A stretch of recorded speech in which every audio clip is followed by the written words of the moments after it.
Hello everybody, Mr. Moo, here in the cockpit, here in Elite Dangerous, here in Bailey Base in the Sanguojan system.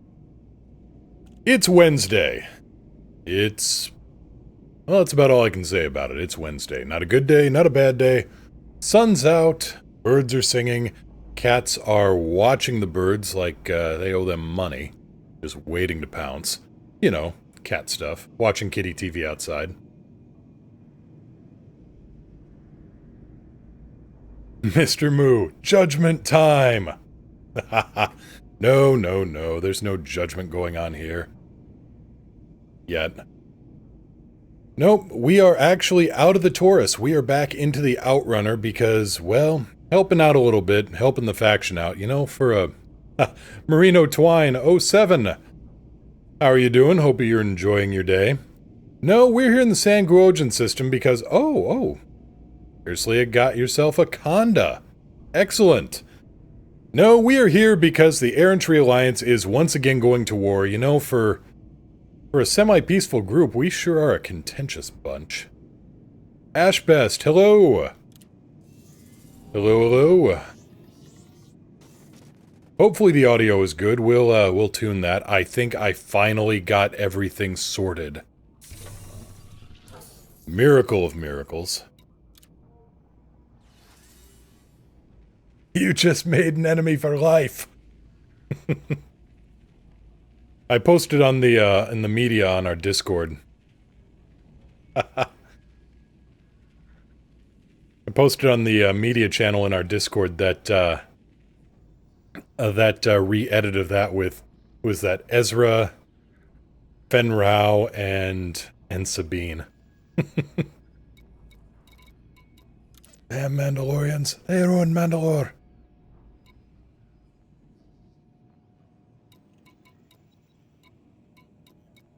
And I'm gonna stop trying to do any kind of Groundskeeper Willie imitation because that ain't happening. Okay, so, a lot of inf going to Lehigh. That's what we are in the Outrunner for. Gret, ahoy! Ahoy, ahoy. Let's see here, Bestian Wilhelm, do you think I should change from doing transport missions to doing passenger missions? You know, a couple weeks ago I would have said yes. Now, I am not so entirely sure. I mean, making good money here, 3.6 million. Let's see, where's that going? That's going to... Yeah, 14 light years, 49 light seconds, and it's gonna make me... 1.8 million and a whole bunch of influence. I'll take that. Pre-Vizsla was good with the Darksaber. Yeah, wasn't bad. Anything else going to Lehigh? Wait, didn't I just do that? I did. Okay, good. We're set. Curious if wing missions and superpower rep will survive tonight's maintenance window. You know, I'm not a betting man, but I'm gonna say no.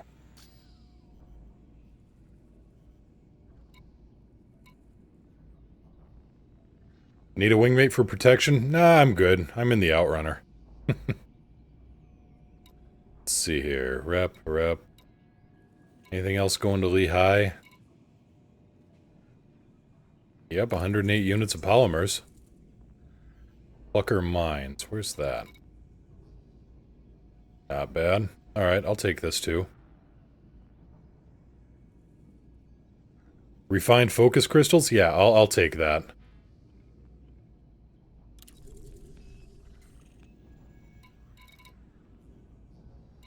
And it looks like we are good.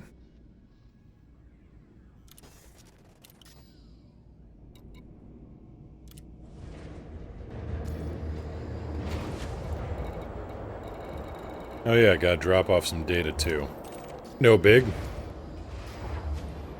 I'm tempted to make a cargo condo with teeth. It'd be so satisfying to turn around at an interdictor and wreck them. Yes, it would.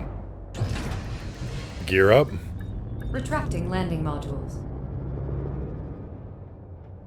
Leandra, Vazi, 07 to the both of you. Hopefully the audio is good. Let me know. I just got done sorting this, I think. leave it to the guys that made my mixing board. I signed up for their newsletter, and they sure did a good job of spamming the latest deals at me, but they didn't tell me that there was a new... what do I want to say? Driver out there for multi-channel audio into and out of the device. Go figure. Why the early stream? No, I'm not streaming early. This is my usual time. I start at noon. Oh, right. I start at noon my time. I did go to your hour ahead. It's daylight savings in the US. Just wrecks merry hell with everything.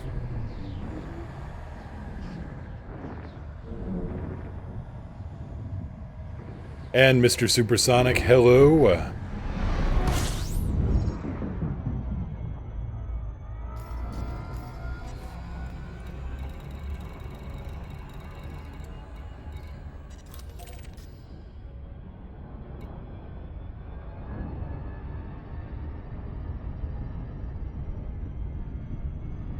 So I'm starting to get decent with these controls. I still have none of the map controls set up. I still have none of the SRV controls set up, so...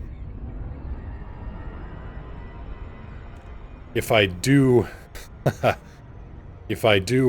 go driving around in a buggy, then it's... well... hilarity ensues.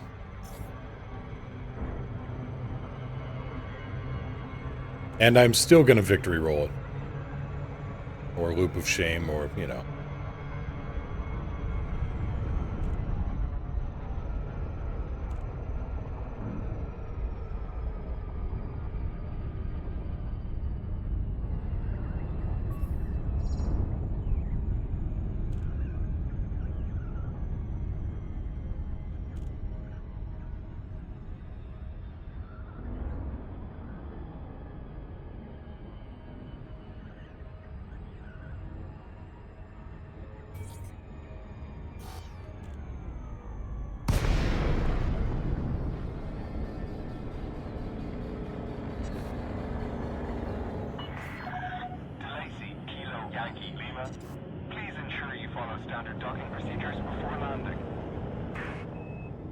Falcon to Lacey, Kilo Yankee Lima, request docking clearance. Request docking clearance. Alex. Alright, manual. Which is to say, I turn my head and push a couple of buttons. Proceed to Bay 26.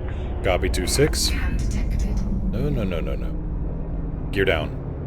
Lowering landing gear. Okay, you picked that one up just fine.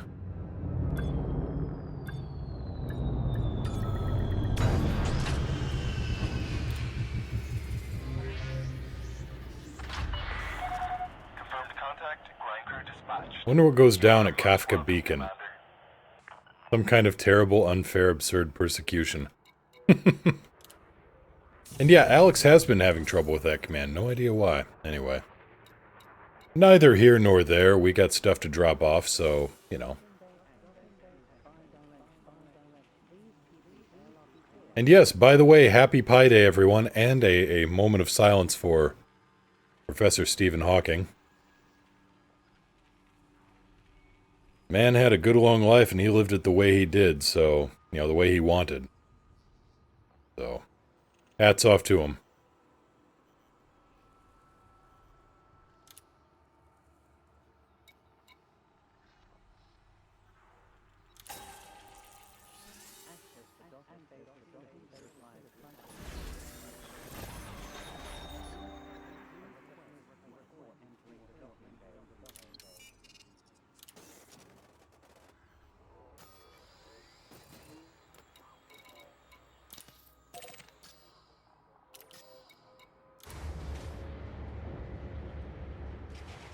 Yes, Ministry of Re-Education is a player group.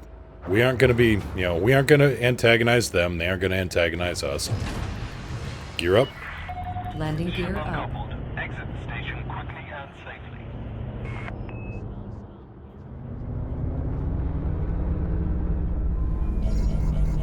The man had a hell of a sense of humor. I think he got a kick out of Park.com. Every year they did a headline for his birthday, and usually it was something along the lines of, well, last year it was Professor Stephen Hawking hit 75. Obviously he passed away at 76, but I'm going by last year's. Professor Stephen Hawking hit 75, vows to find a steeper hill next year. Be careful out there, Commander.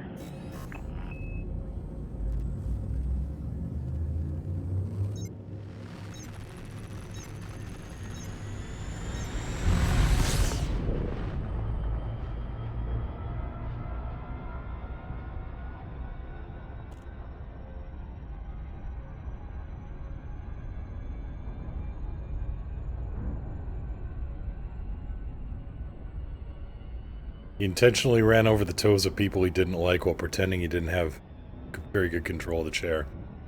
That sounds like him. The guy sounds like he was a bit of a troll.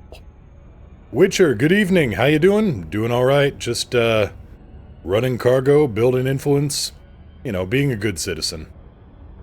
For now. Droopy, hello.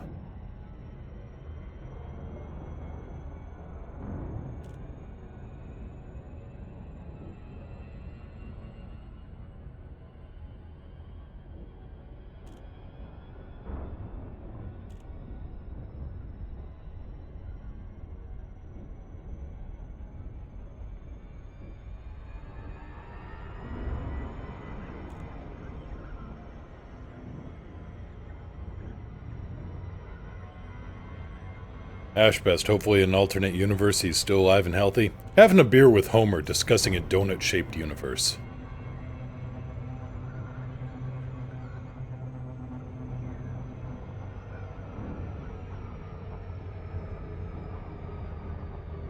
Or maybe having, poker night with Isaac Newton and Data.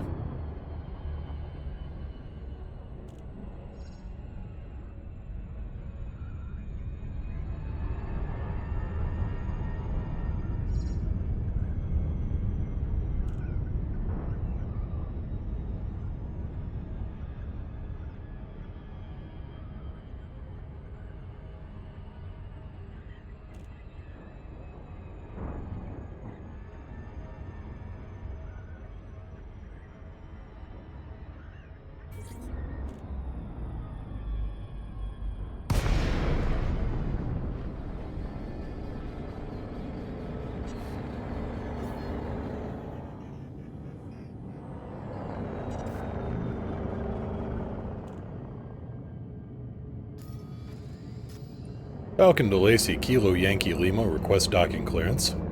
Requesting docking clearance. That worked just fine. Let's see here, what else? Hardcore, we know by the year 3000 he's happy. And well as a head in a jar. Rocket thrusters and eye lasers and everything. It's true. Gret, all the ship kits are well designed, but gotta say I'm disappointed with the overall variety of livery. Yeah, it's a little sparse, but also they need to flip the livery on the gear down. Deploying landing gear. Oh, this is the wrong pad, isn't it?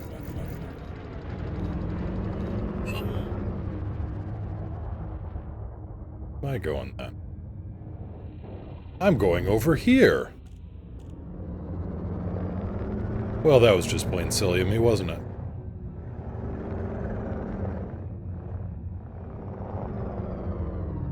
Actually, no, I didn't get any landing clearance, period. So used to just automatically having a pad assigned to me.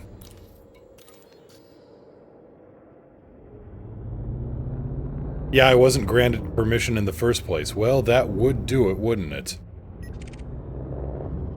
Oh, it's because of this guy.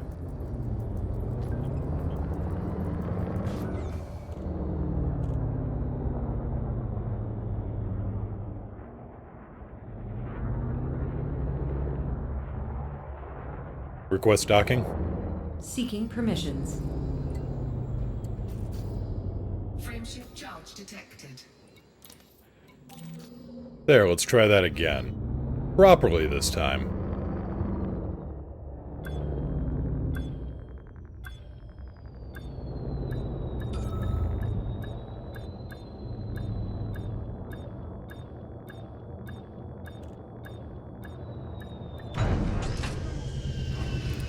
There we go.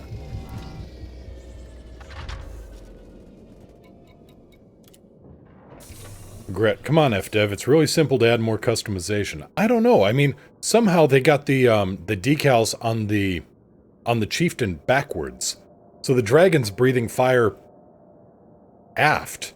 That's no, that doesn't exactly strike fear. Just looks silly. Anyway, mission board. The amazing cargo capacity of the Python. Again. How much am I hauling in this thing? 224 tons of cargo? Yes, please. Extra horsepower. Dragon's just adding to the thrusters.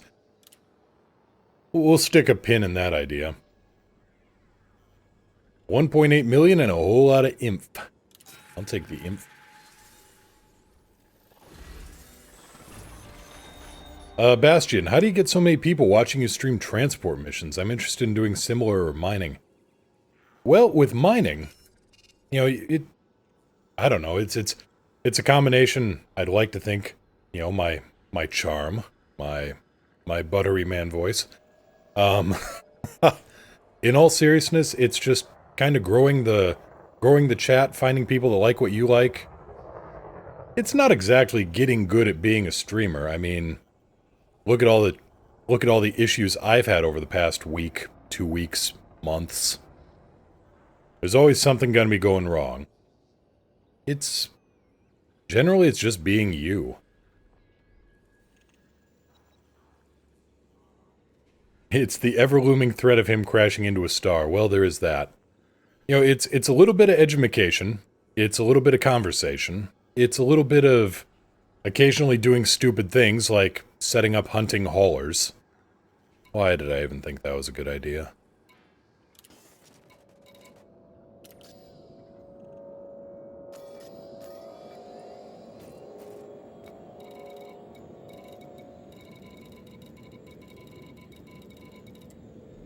Galaxy map. Stellar cartography.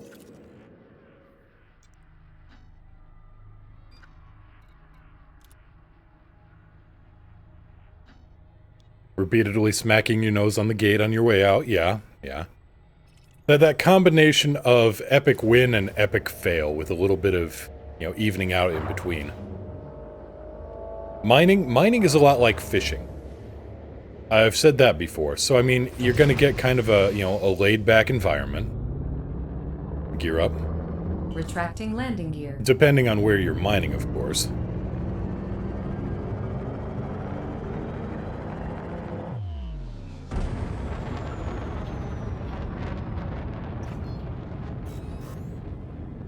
Yeah, thank you, Leandra. The stream is laid back, and it's like chatting with a friend, not someone screaming constantly or being a know-it-all. Well, I wouldn't say that. Let's face it, I am a little bit of a know-it-all. Or at least I think I know it all.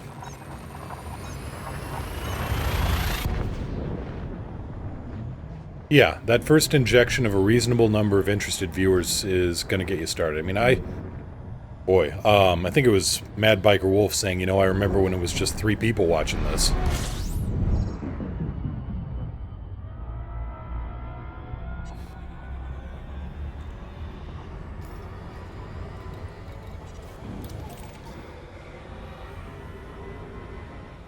Oh good, now we get to land the ship with the new controls on a planet. Well, I guess I've already done that a little bit.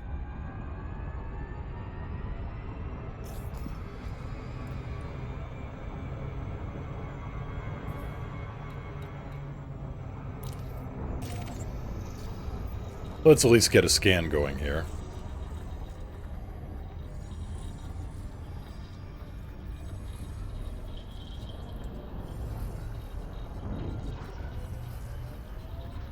But also sometimes, I mean, I change it up. I do combat, I do transport, I do mining sometimes.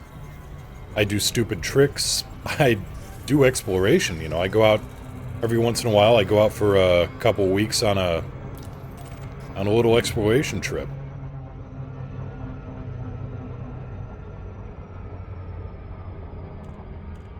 If you burn yourself out in Elite, then everybody's going to sense it and going to sense that you're kind of miserable on it. So, switching things out is a really good thing.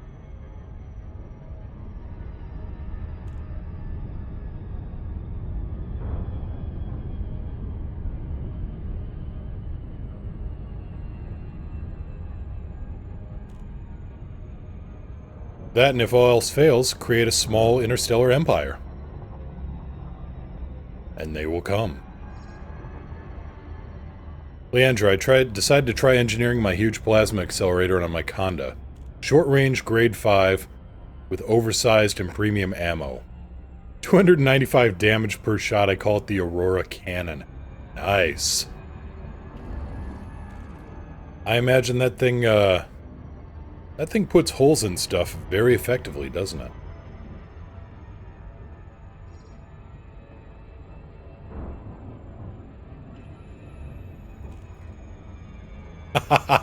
Vazi, one of my favorite aspects is the smoothness. Even if everything is going wrong and Hank is gouging Moo's eyes out, the whole thing just keeps flowing along as if it's all part of the show. And indeed it is.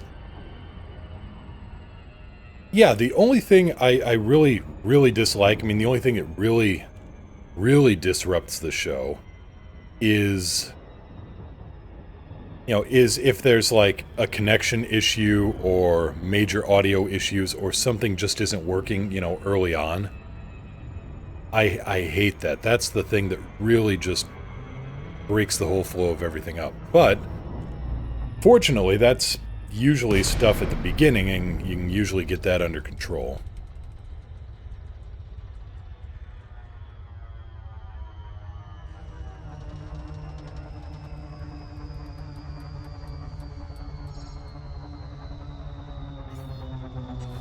Lakon, Kilo, Yankee Lima, request docking clearance. Request for docking sent. Yankee Lima. This is flight control. Please follow established docking procedures and request access before you approach. Alright, 0.82 G, so it's a little heavier than usual. Landing on docking bay 05. Gear down? Bastian, when do you finish streaming this evening? Usually I go for about 3 hours, maybe go a little bit longer sometimes, depending.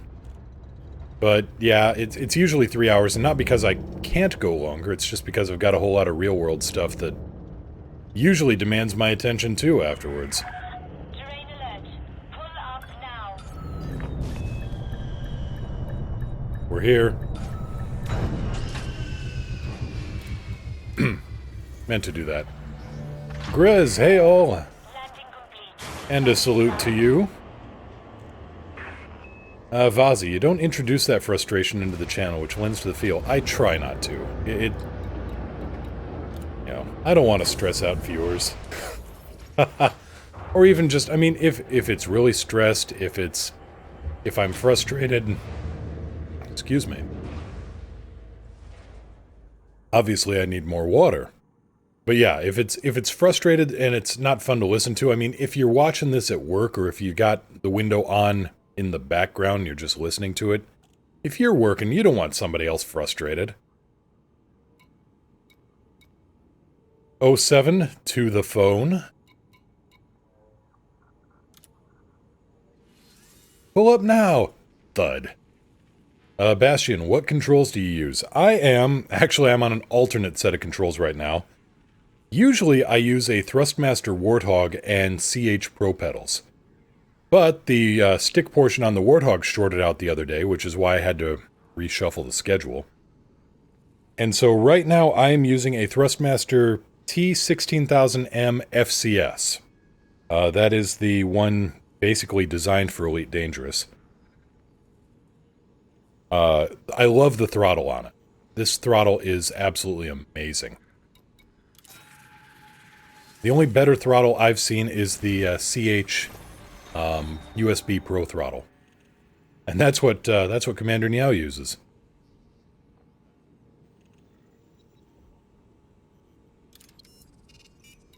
Urgent kill order. That's a lot of inf. Unfortunately, it's not the inf I want.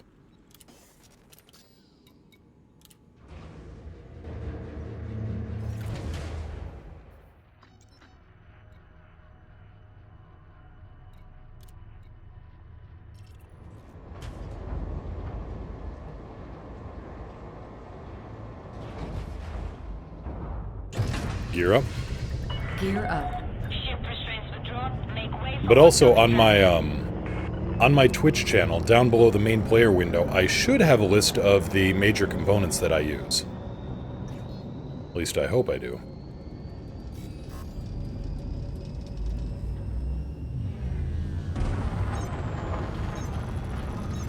Well, the T16000M, yeah, this version, it was, Athador, thank you so much for the host. Welcome, everybody. Welcome to the show.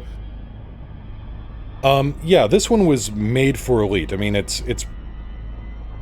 Well, okay, I'm reading between the lines a little bit, but the original 16,000 was done up in kind of a teal green, and this one, the throttle and the stick are both made up in the usual Elite control panel orange, and it was released right around the time that Mad Catz said they were going to do a Star Citizen exclusive controller.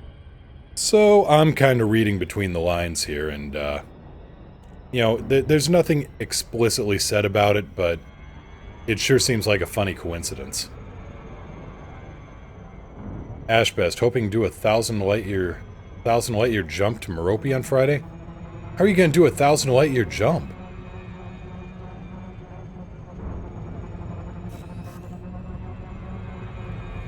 And Athador, did you make a thousand? Did you make 200? If you're on.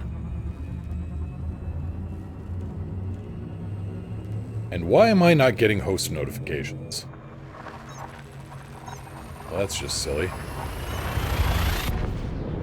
Oh, a 1,000 light year trip. Gotcha. 1,000 light year jump. Who got the 250 light year drive?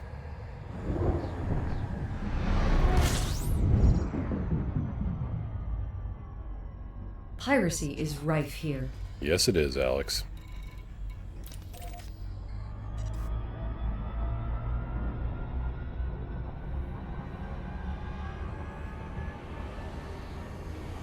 Let's see. Long range. Let's see if we can't get that properly set up. We need the Guardian FSD. That would be nice, but given the way all the other stuff is gone, it's probably going to weigh a little less, have a little bit more range, and... yeah.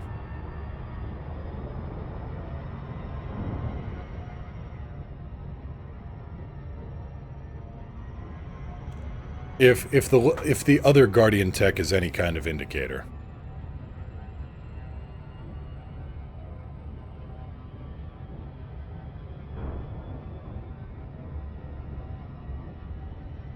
Ah, I see why I didn't get an announcer up. That was the auto host. Gotcha. Turlock, 07, and 07 to you. Leandra, they should bring back military drives. Better jump range, lighter weight, using nuclear fuel that you can't scoop. Be an interesting alternative. True, but... I don't know that nuclear drives would be... I mean, in the lore of the game now,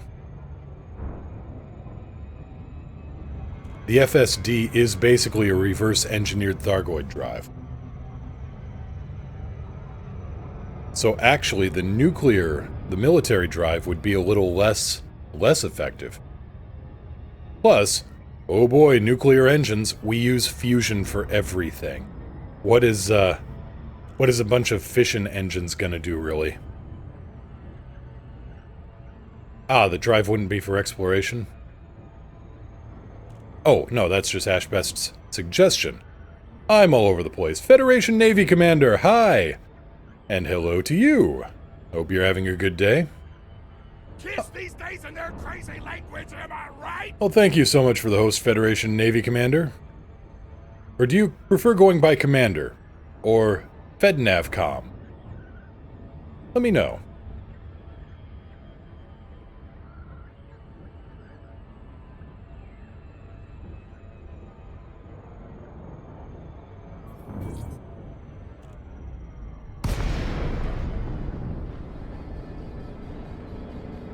A little ways out, the Sangojan system isn't the most friendly system. Request docking? Request sent.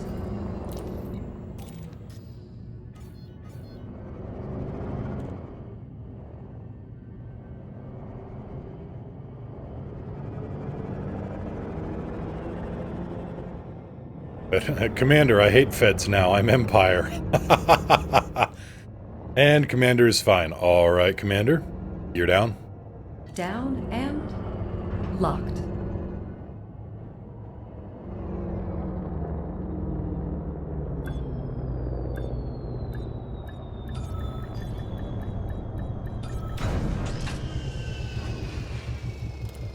Better. You know, as opposed to slamming down on the pad at full speed.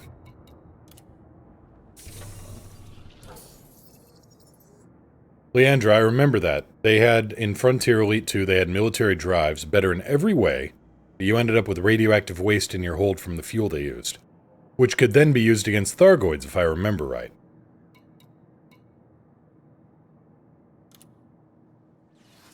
Ashbest back in 30? Alright.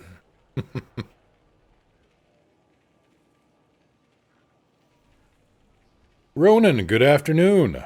Hope you're having a good day, good evening, good whatever. Commander, leveled up the rank 4 in 2 minutes. Nice. Okay, so the Errantry Alliance. Guys, what do you got for me? Oh. Okay, this is kind of what I was looking for. This could be interesting. So this is a wing assassination mission. A lot of rep, 3.5 million.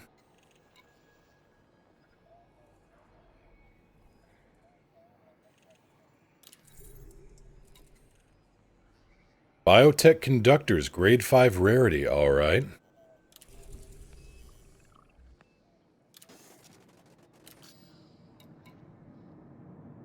Oh, no rank 4, rank 1? Sorry, gotcha. Oh, leveled up the rank for the ships in 2 minutes for rank 1. Gotcha. I follow now. Gear up. Gear coming up. Okay, so this one is going to go a little bit different from the last one. I can tell you that one right now. I'm running on a brand new set of controls. And I'm running fixed guns, which I wasn't so great to begin with. So this time, we aren't going to track down the entire... You know, we aren't gonna piecemeal one by one. We're just gonna go straight for the head. First off, though, we're going to switch ships. BRB, time to become an Imperial Navy Commander. Alright. So no, this time we are going to, instead of trying to take on the whole wing, we're just going to go straight for the big cheese. And pray that the Taurus is tough enough to stand up to the punishment in the meantime. I want to say things, I want to see how it plays out. Oh, this is going to be either spectacularly cool or epic fail. Either way, though, we'll have learned something, and I will have learned something about my limits. And then I will try to surpass them.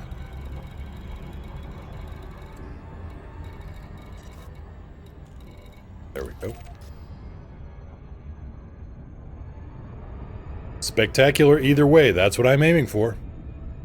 You know, it strikes me as silly. Let me get things straightened out here. So...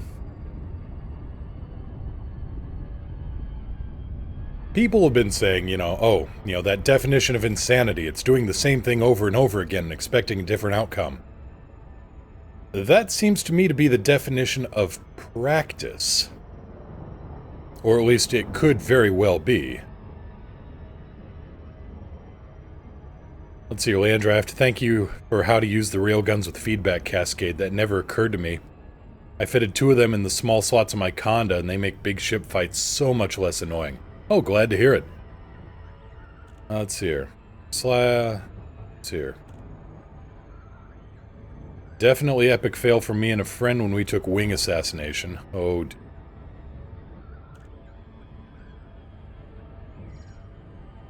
Well, let's see what a solo wing assassination can do with the proper hardware. Ronan, what's your favorite ship? Right now, I gotta say, hands down, the Chieftain.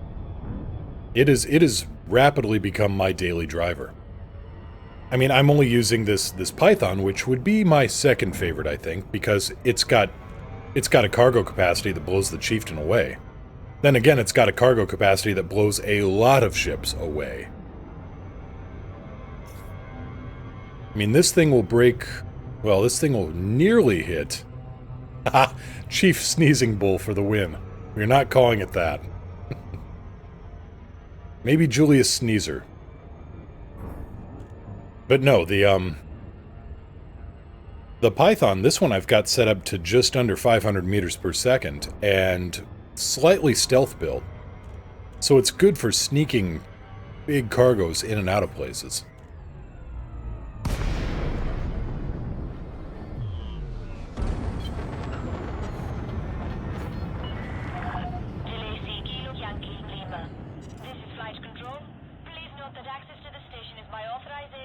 Falcon to Lacey, Kilo Yankee Lima, request docking clearance. Asking now. Request approved. Adjust heading for approach to badge 3-5. Copy 3-5. Gear down. Deploying landing modules.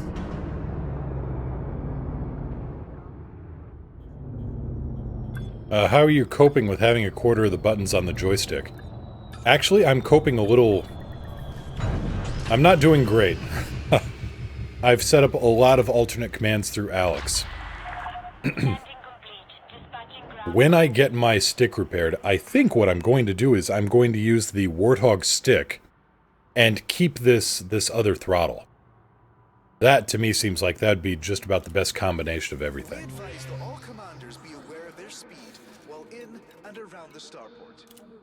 Thank you for your cooperation.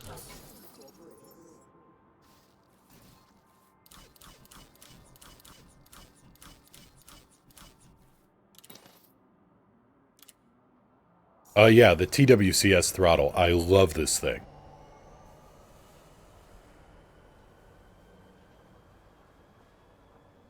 And the buttons and the switchology on it are much better for Elite.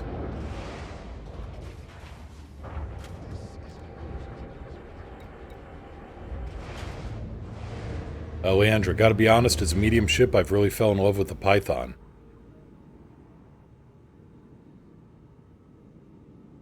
Let's see here. Went into a weapons fire detected USS yesterday, killed a wing of 3 Anacondas without dying.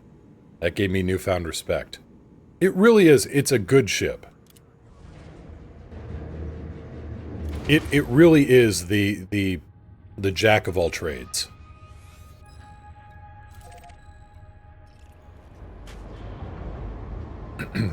It's fantastic for strafing. You know what? I have not actually used the gear up. I've not used the analog stick on the throttle for the thrusters.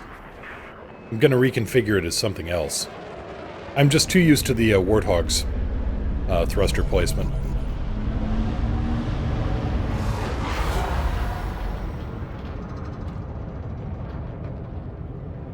But I think I'm going to be using it for galaxy map navigation. Ronan, I want to get the throttle stick combo for the PS4. Which one is that? The T-Flight 4? Or is there a new one out now? All clear. Have a safe trip, Commander.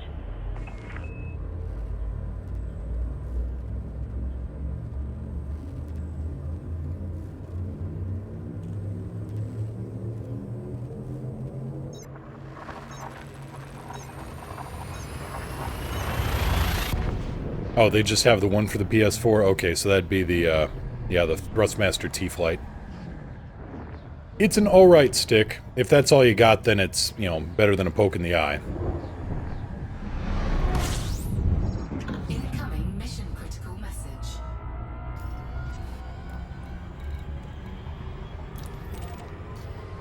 Alright, gas giant. Let's go have a look. Delta Fire Dragon, hey there.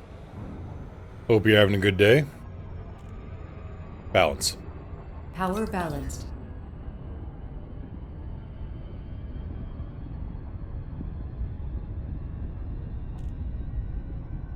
All the thrust and system controls on the throttle, all the rotation and combat on the stick. It's interesting with this one, with the 16,000M. I've got the twist on the stick set up for forward and reverse thrust. Like the throttle, obviously, but then I can give a quick twist and it will activate full reverse thrust and I can back off a target. Helps me with the face hugging.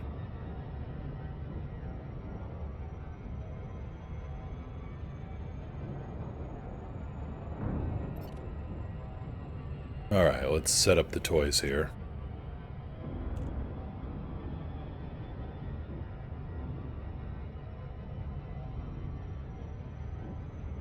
Use the throttle paddle for that.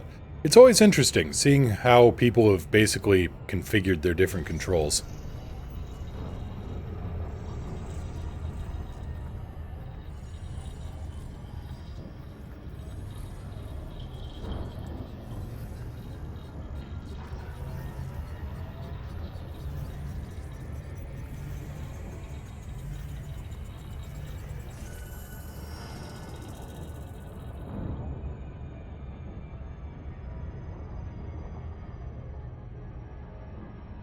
Alright, so now we just have to wait for the signal source because, once again, let's see if that first one was good planning or a fluke or a little over-reliant on gimbals. Big target. It shouldn't be too terribly hard to hit. Then again, we'll see. I've been known to make some spectacular trick shots, and miss some spectacularly easy shots.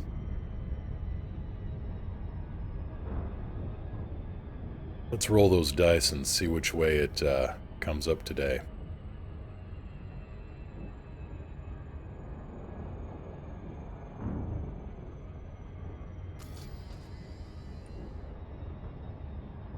Not letting you log in? Well, that's no good, Commander.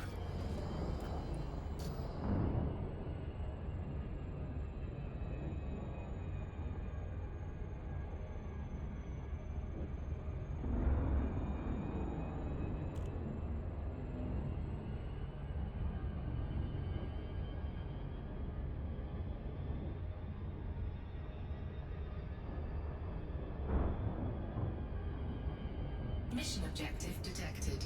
Here we go. Shields. Divert power to systems. Disengage supercruise on my mark. Okay.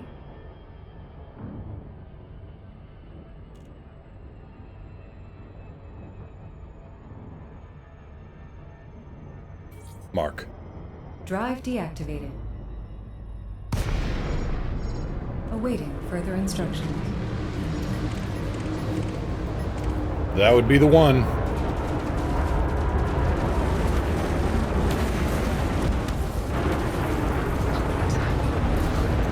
Picking up a distress signal. Yep, I'm sure you are. Bounty incurred. What? Oh, because I accidentally sneezed at the other guy. Oh, that's no good. Lights on? Lights on.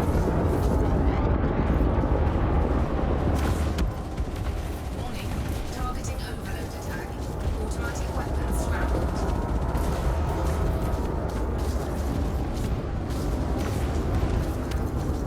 Taking damage.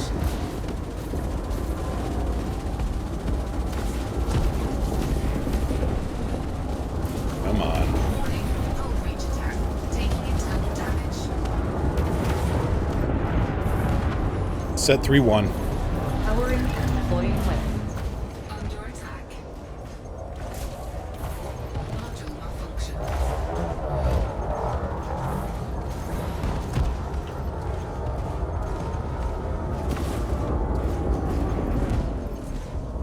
Come on.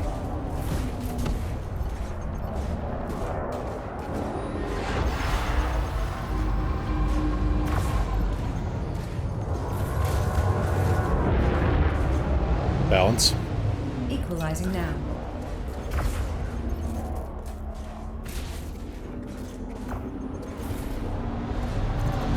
Would you like to please stop firing those shield cell banks? Just, you know, out of wild curiosity. Target shields offline.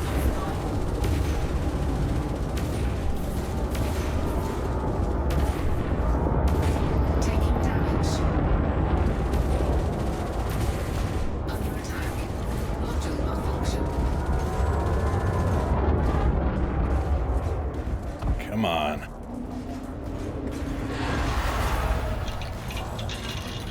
That's alright. High integrity critical. I don't think we're gonna make this one. And then again, it was what? Dual fertile lances this time? A little bit different.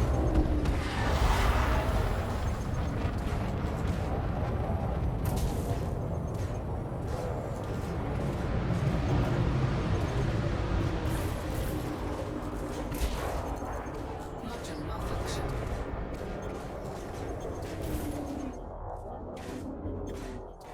So now I'm flying flight assist off with this thing.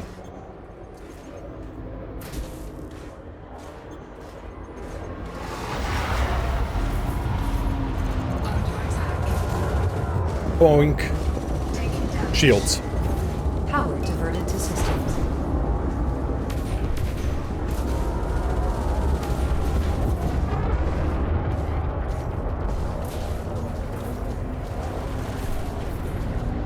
Set 2-1. Diverting power to request. Retract hard points. Cannot comply. Retract hard points.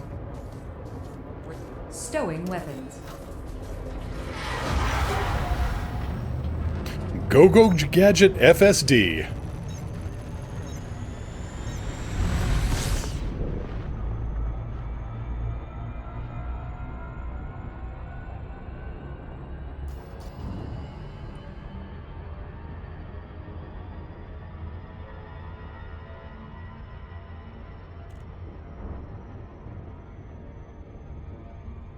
Okay, so all of that out of the way.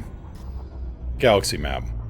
Galaxy map. We need to go find a place to set in for repairs and, you know. Let's see here. Sanguogen.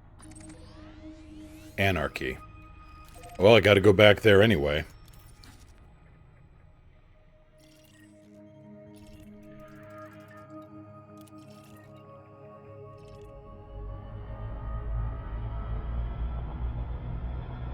Initiate jump sequence. Hyperspace jump. Engaging. Well, could have gone better. Could have gone a whole lot worse. Though the accidental murder on that federal ship was unfortunate.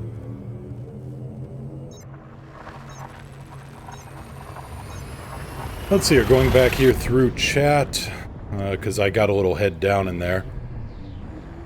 Let's see here, cops are going to be against me. Beldraco, hello, how are y'all doing today? Well, doing alright there. If you Delta Fire Dragon, if you die with the bounties, you'll be departing a detention center. Yep, I got that one.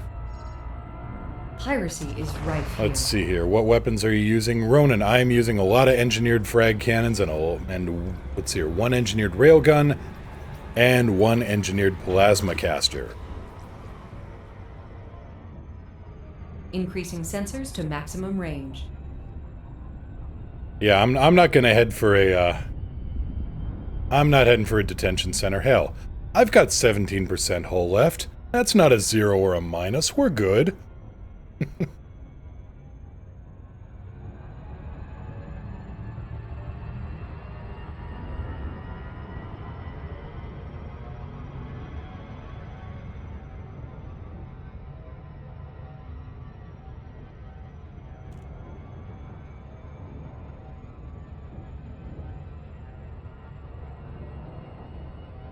Draco, third monitor. What in the blinkety hell? Let's see here. Scroll back up. Scroll back up. Third monitor in 2 days. My first one died. Second monitor was a 47-inch TV, slightly smaller TV. Let's see here. More like a monitor than I'm on now. Third monitor is the charm, hoping I haven't played any games yet, though. Well, best of luck to you. Turlock, a little void tape, some super glue. Haha, it's all good. Bondo and Primer are your friends. That's right. Preparing for jump. No, Alex, I didn't say that.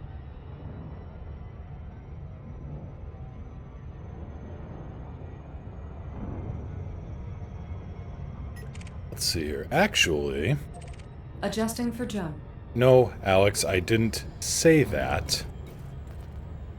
How am I Frameshift doing now on... engaged. Cockpit canopy, 5%. Still good. Thrusters, 8%. Temperatures are at an acceptable level. Alex, I didn't actually have you jump. You know that, right? Just so you know that, sweetie.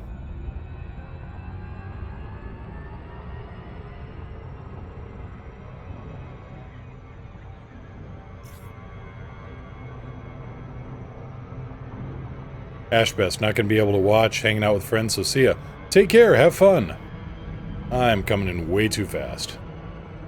I blame Alex when she tried to, hyperspace jump me without actually engaging the hyperdrive.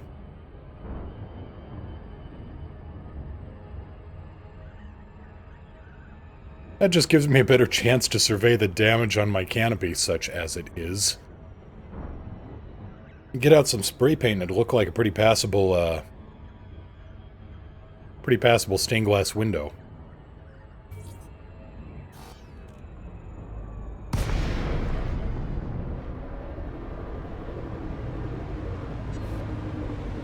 Don't sneeze. Hell, don't even use harsh language. Request docking? Asking now.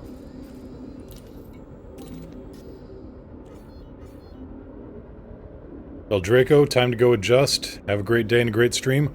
Well, thank you very much. Thanks for stopping by.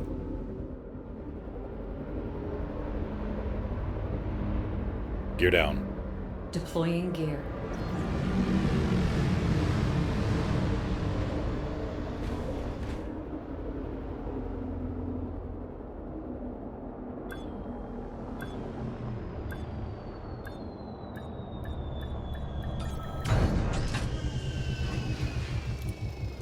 Right, we're gonna go inside the pressurized environment before we do anything else here. Oasis 93X, hello! Oh, hello there. Pull up a seat by the crazy, there seems to be no shortage of it here. Ah, no repairs. Right. There is an interstellar factors, though.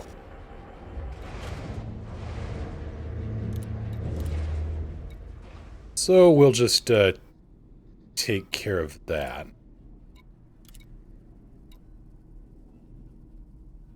Let's see here. I apparently have notoriety.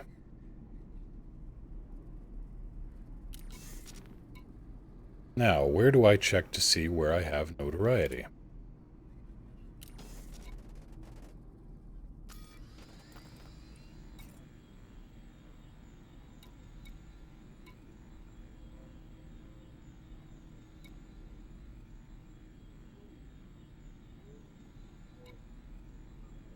Murder gives you 1 notoriety. Okay, so that's going to be a couple hours to,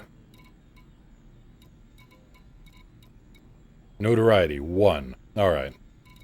So that's going to be a little bit... Yep, I see it now. Notoriety, 1.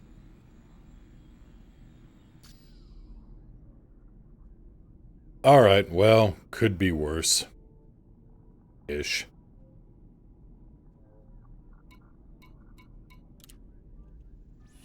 25, 30 minutes? Alright. See what it says in transactions. Oh, done. Let's see here. Bounties. Just says I got a bounty. Alright.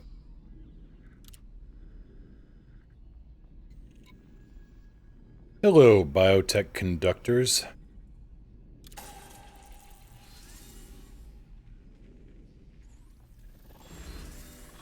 The notorious MYU.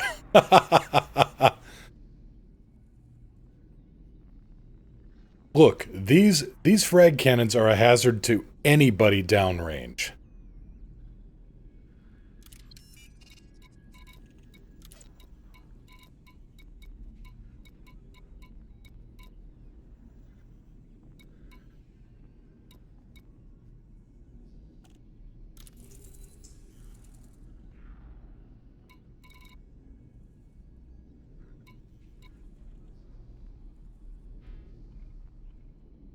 Bit of influence, a little bit of rep.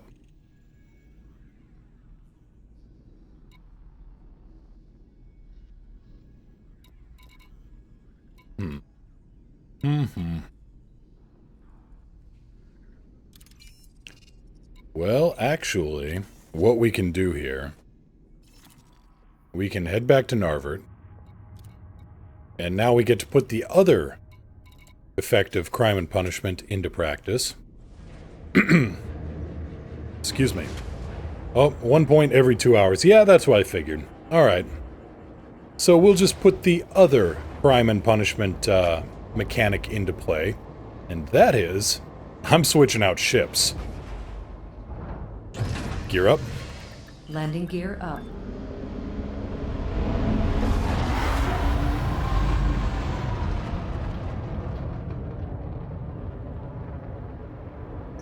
Go for jump. Preparing for jump.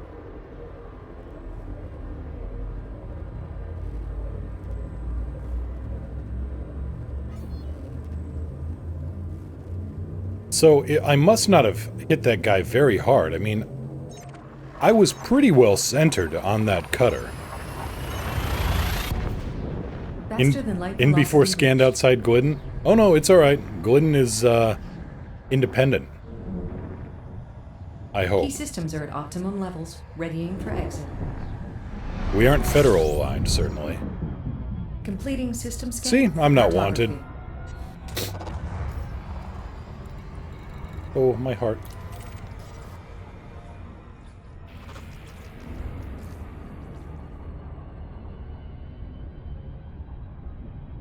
We'll land at Glidden. We'll get this. We'll get this buffed out. You know, we'll call Mako and Space Mako and get the glass redone, reglazed. Fly casual. Well, that's what we try to do. But yeah, I mean, I had that cutter pretty well centered in my sights when I was pulling the trigger, so it must have just been, you know, just a few pellets, that magic golden BB that hit the perfectly wrong time and place, and, I mean, come on, I hit that guy with a couple of shots, and everybody else really gets responsibility for killing it. Ah, well.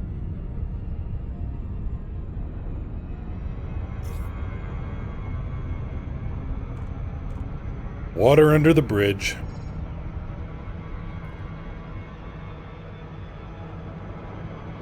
Bridge on the captain.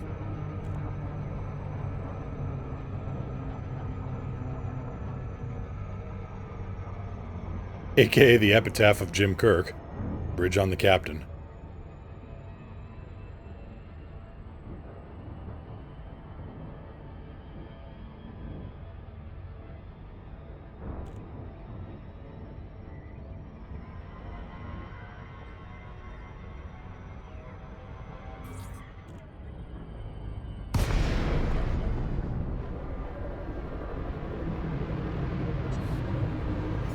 Yeah, I'm gonna need to go to the paint, or the brain spray, or the paint and spray, or the space body shop. Established docking procedures, Commander. Permission authorized. Cleared for landing on docking bay 37.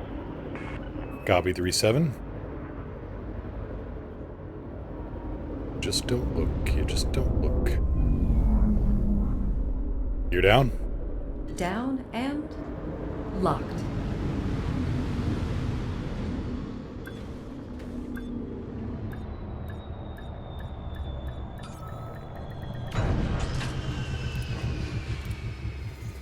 Leandra, I have to say, I really like the way you play, just taking stuff as it comes. I started doing the same thing and it feels a lot less grindy. You just do lots of different stuff. Yeah, that's... If you get into a grind, then you're just not gonna... You're gonna have a bad time. Woohoo! The ship is no longer in danger of falling apart if somebody looks at it funny. Or if a space seagull craps on it or something.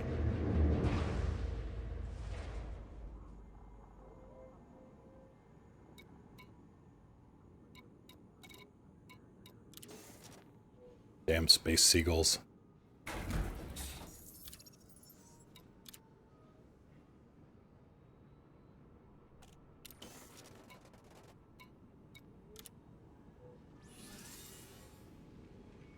You know, there's a lot of non-Federation systems around here. I bet I could get away with,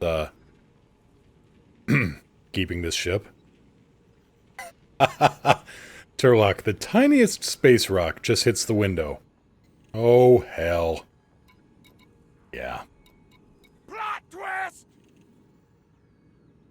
Devilish Gaming, thank you so much for the follow. Welcome to the crew. Pull up a seat by the crazy. It keeps you warm. 56 units of gallite. 56 units of gold. Ooh. Hello, gold.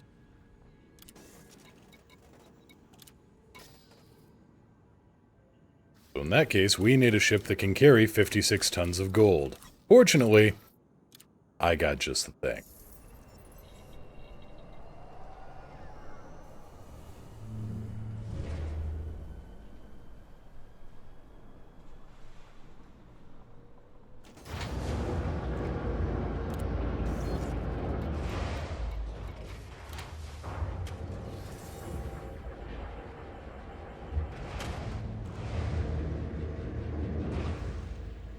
Plot twist! Bossog69, thank you so much for the follow. And you too! Pull up a seat by the crazy, we got plenty of room.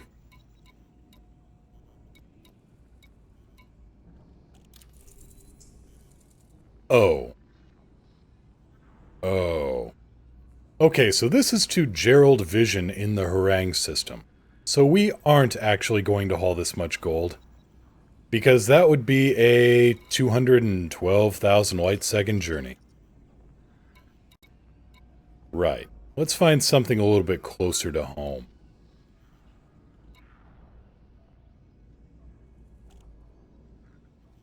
Found out about those comm arrays. Did another assassination mission. You can scan them from a click out.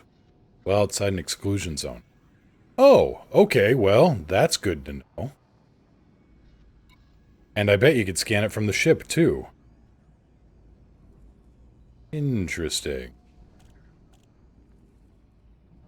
Okay, so let's just drop off this, this stuff over in Wongaritari.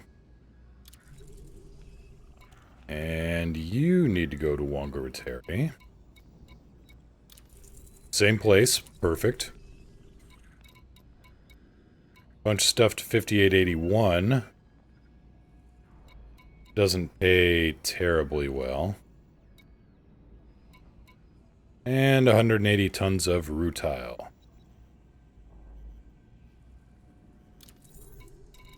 Which I can't haul anyway, but, you know.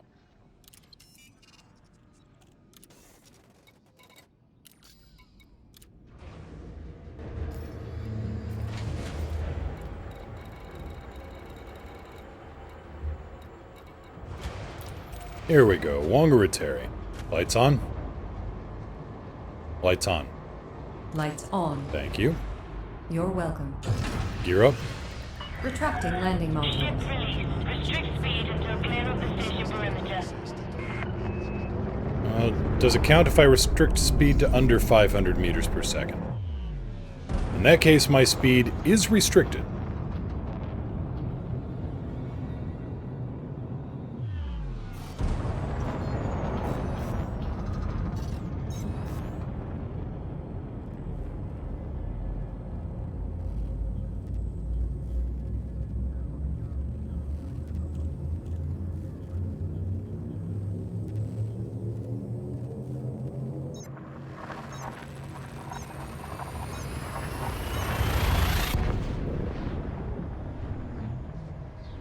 But hello to all the new viewers. If you aren't familiar with the show, I'm Mr. Moo, Elite Dangerous streamer almost exclusively, but I am planning on branching things out quite a bit Especially once Battletech lands. Because I love me some 31st century combat. Here to answer questions, here to fly very, very casually if I can. You know, 2 hours and running the risk of federal territory. Maybe we should just pull out the Bifrost and test some long-range exploration. Or at least some long-jumping exploration.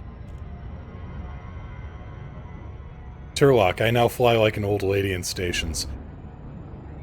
Yeah, the locals like to put the bump into Bumpkin. Grit, Ace Combat 7. Yes, I will be doing that too once that shows up.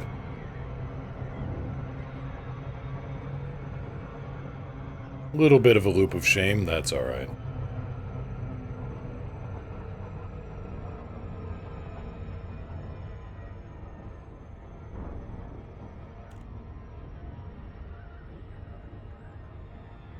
Kinda like the Garrison Keeler of Elite. I'm not that grabby. Someone who you just feel comfortable watching and listening to. How about the Bob Ross of Elite? Except I do not have that fabulous hair. It's decent, but it's nowhere near that magnificent.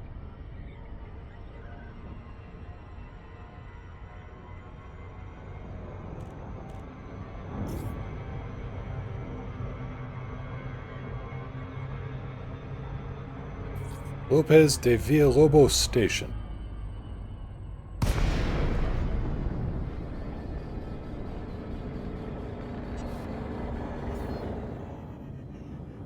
Bob Ross, he is a, or he was, he passed away unfortunately.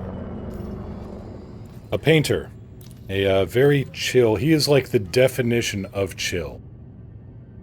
You could have given that guy a horse tranquilizer and it would have had the same effect as caffeine on other people. Horse tranquilizers would have just pepped him up. That's how chill he was.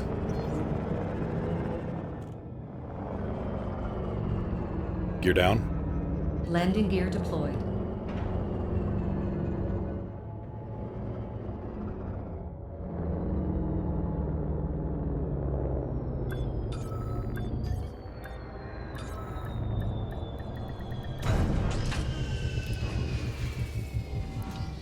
Yep, no such thing as mistakes, only happy accidents.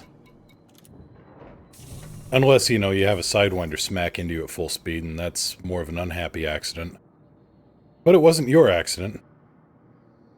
Grit, I actually named my battle hauler the Happy Accident.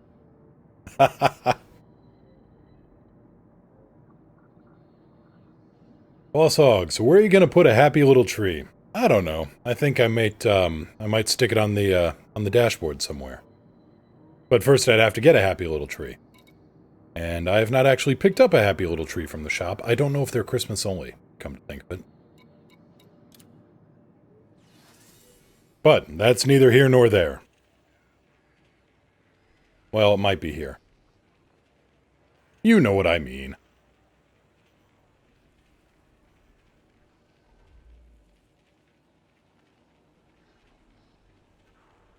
We could go find a black hole to nose boop.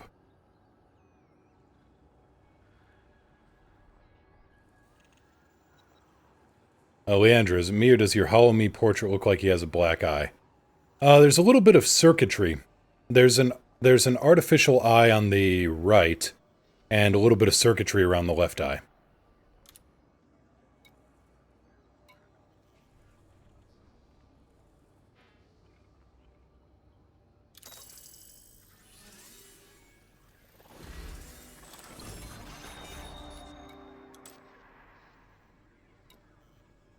Turlock, I don't think booping works on a black hole. Ho ho ho. Challenge accepted.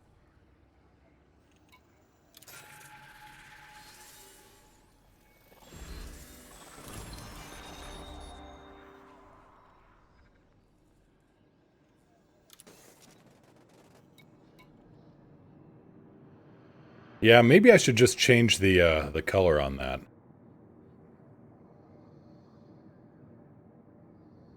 But yeah, here's the Hollow Me.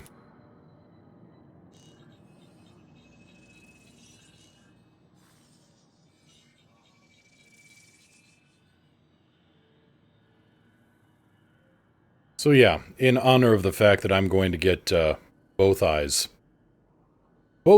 tweaked a little bit. Well, it's a tattoo. I wanted it to kind of try to look like subcutaneous circuitry. You know, since in the real world I'm going to get both eyes kind of tweaked a little bit.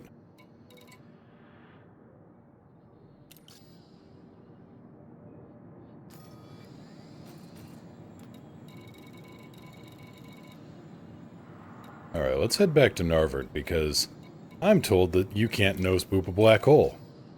Well, we'll see about that.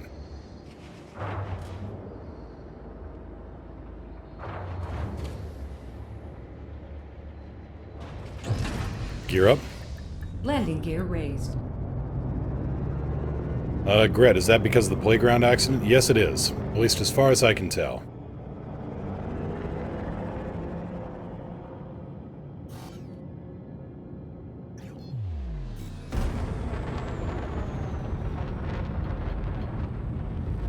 So for those curious, when I was a wee one, you know, back when playgrounds were made of concrete and dirt and sand and grit and broken glass and scrap iron.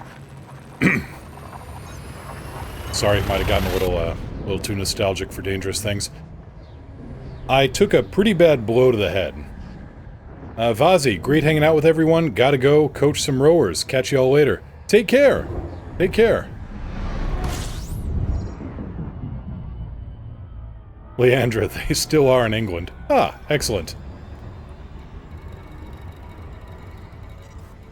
Darwin was a mean SOB when it came to playgrounds. But no, I took a pretty bad blow to the head, to the side of the head, and over the years, it actually, well, not over the years, but it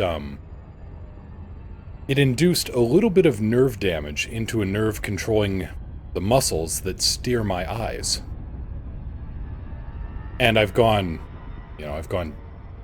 plenty of years without it being too terribly noticeable. Right up until, well, I'd say your boss hog. You mean before health and safety madness? Some health and safety is probably a good idea. Like I said, I mean, well, my hometown of Mason City had 4 Superfund sites, but I'll get into that later. But no, I mean, my body compensated by tilting my head to realign the eyes properly. Well, over time that didn't quite cut it anymore. And so, yeah, I've got to go in and get the headlights aligned, basically.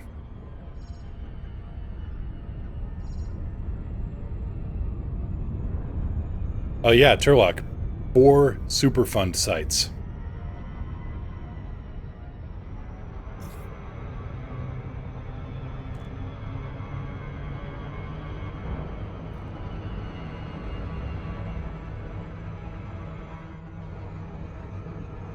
And that was in a town of, I want to say, 15,000, I think, at the time. So, you know, that's not exactly the high score that you want to have.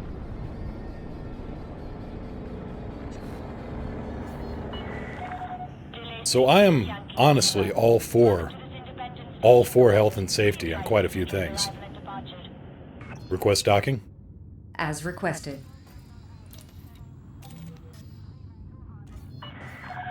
Access granted. Cleared for landing on docking bay 07. Worst we have is a part of a swamp out of, let's see here. Cordoned off as a bird reserve that used to be a bombing range in World War II. Fun, fun, fun! Gear down? The gear is down and locked. Alex needs a Kovas. You know, I could get behind that. Whoa. Okay, so a car just went past in the parking lot, and the reflection off the windows just played merry hell with the head tracker there. That's kind of neat. Landing successful. Docking restraints engaged. We extend a warm welcome to So anyway, I wanted to get my eyes aligned because I wanted to broadcast a little bit of VR to folks. And I realized when I had my Vive on when I was recording things that everything was tilted significantly to one side. Well, I can't ask all my viewers to prop their monitor up on one side with a brick, so something else had to happen.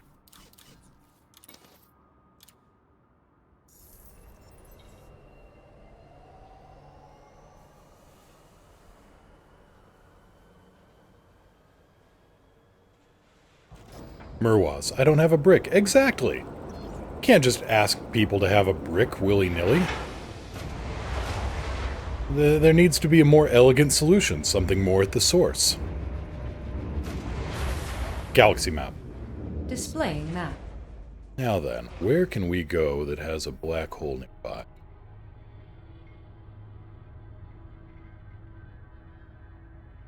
Why, that old standby, of course.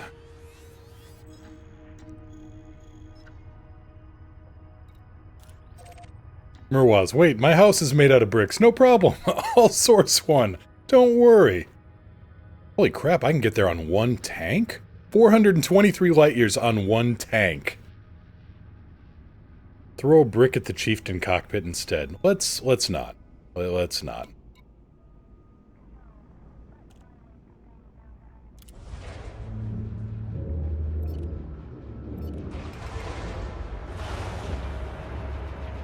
Lights on?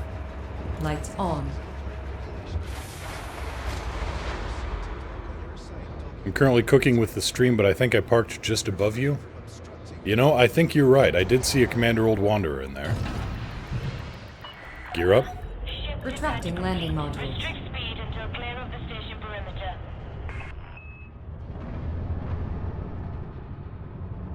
Leandra, I've seen a few VR streams. Some are very bad, like motion sickness inducing. Which is a shame because the experience itself is amazing. It's true. I mean, you run into some very... When you have a VR headset on, and for those who have never flown in Elite or had any kind of VR experience, you look at the screen juddering around from an outside view and you think, how in the hell... You know, how in the hell can anybody play in VR, play a game in VR, because everything is just jittering and shaking around like crazy. It's very different inside the headset. Inside the headset, everything is absolutely rock steady planted. You know, nothing... Everything shakes around because you get so used to just being able to look around everywhere.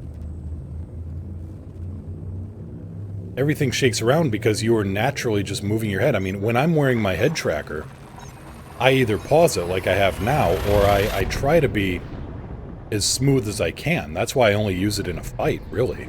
Or when I'm, you know, trying to navigate around a planet or something, but...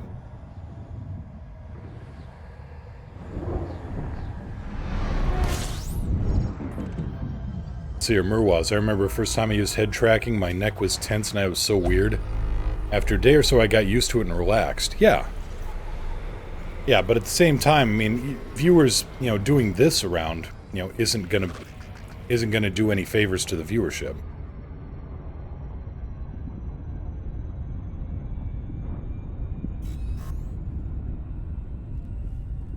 $63 light years a pop. And this thing has... Well, he's got some legs. I mean, right now, 63 light years with a full tank, this is what the Bifrost used to be for its maximum half-tank range.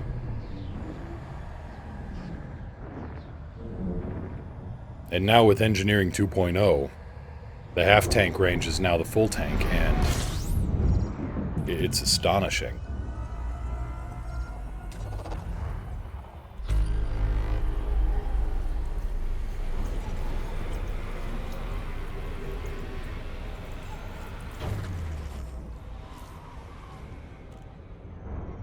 So we've gone, what, 2 jumps?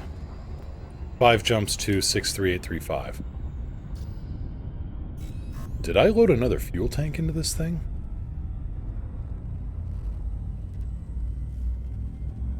Murwa, sadly that ED tracker is now a useless little plastic box. Since the chip didn't work in Windows 10, they won't update it? Oh. Not the creator's fault, it's the chip manufacturer's fault. Turlock, I was happy to get up to 36 light years in the ASP. Right now you can break 50 without too much trouble. And honestly, Engineering 2.0... The bad point, to me, is that everything is the same. You know, you just get... Everything is going to max out to the same degree. And I liked a little bit of variety, I liked a little bit of, you know, madness.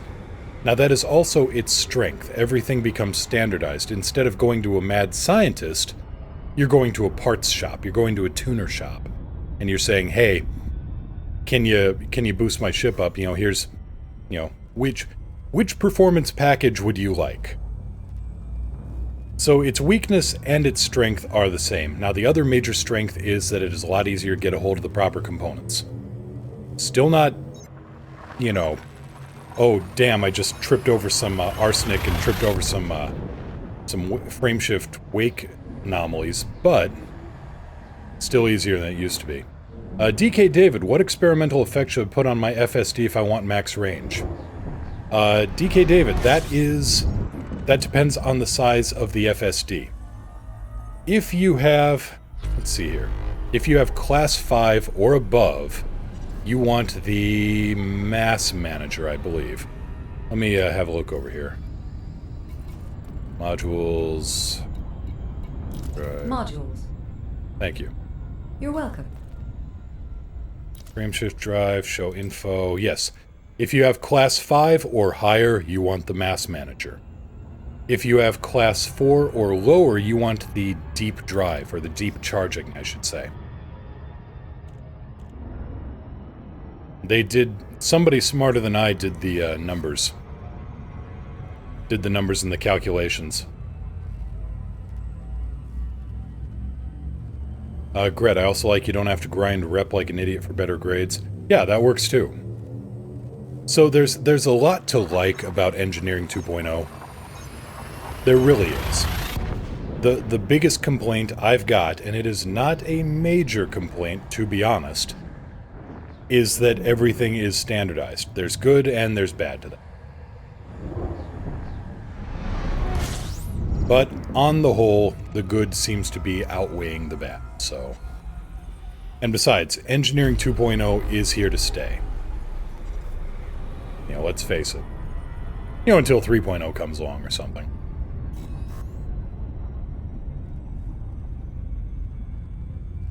Let's see, you're awesome. Thanks. I'm outfitting my ASP Explorer for my first long-range exploration expedition, trying to unlock Palin.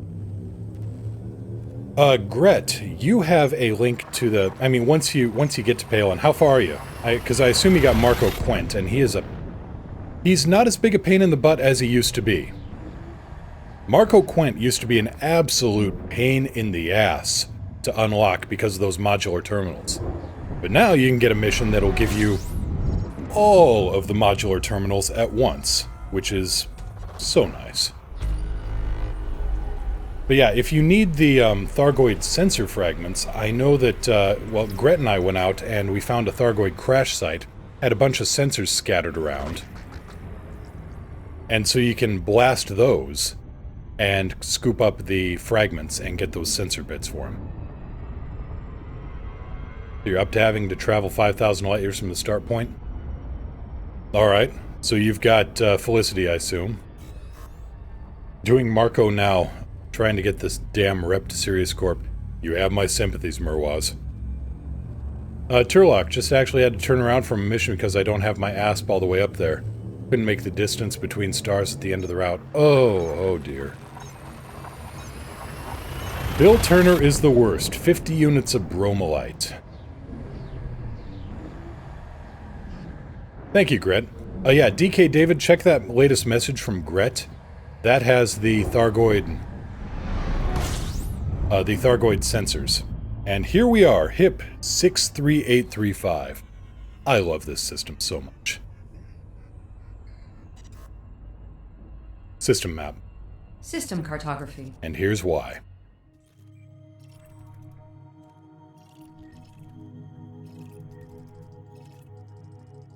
Again, the planet, the system is just insane. I mean, this is a Class A star, and it's significantly bigger than the Sun, and here it is only classified as Planet 9.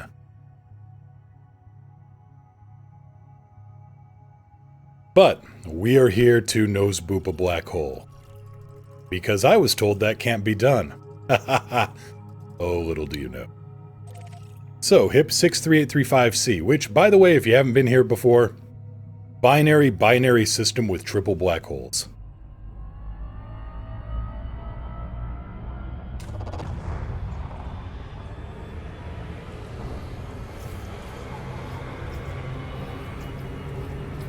And I can already get some lensing. Some gravity lensing here.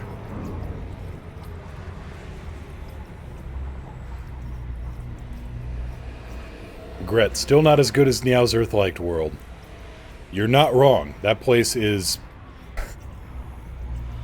Damn, she hit the jackpot there. And yeah, Turlock, this place is not far from the bubble. This place is a couple hundred light years at most from the bubble. I mean, it was 400 light years from Narvert. And I had to cut through the bubble to get here. And Narvert's on the other side.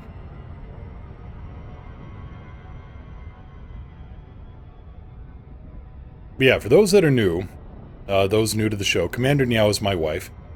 She's got the other cockpit seat set up next to me.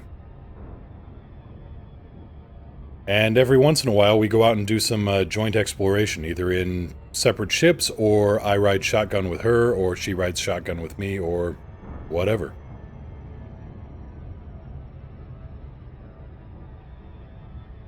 We've got a neat little, our commander logs get mirrored to a shared drive on the home network. Yeah, she's my multi-crew. Our data logs get mirrored to a shared drive on the network, and then one of us can load up ED Discovery for the other commander, which gives us a whole lot more information than usual multi-crew gives. So it feels much more like me being a science officer, or, you know, vice versa. And by the way, as we approach black holes C and D, you can see the gravitational distortion effect bending the light here.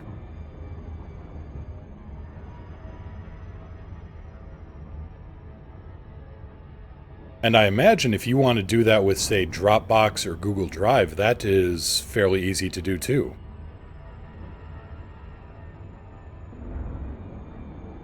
And then you could just load up ED Discovery for the other commander and have a near real-time look at the data they're scanning. Anyway, HIP 63835C, we've got a black hole here. We are 5,500 kilometers, because every megameter is 1,000 kilometers. 1 million meters, 1,000 kilometers.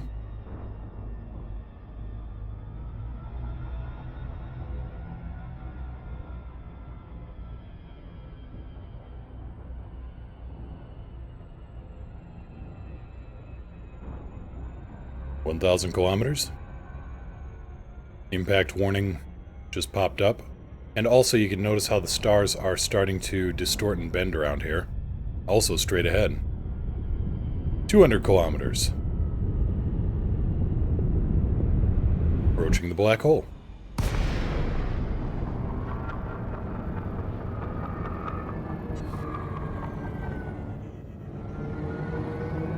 (37.5 kilometers). And boop, we just hit the body exclusion zone. We cannot get any closer to the black hole.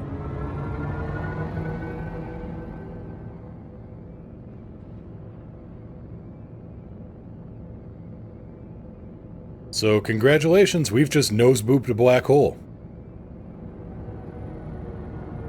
50% heat, so we're doing well.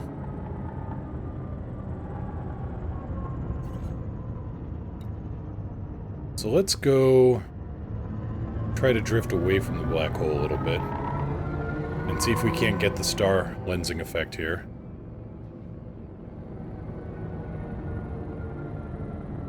Commander Verod, well crap, Twitch won't let me watch the stream without buffering to death. Audio only for me. Oh, sorry to hear that.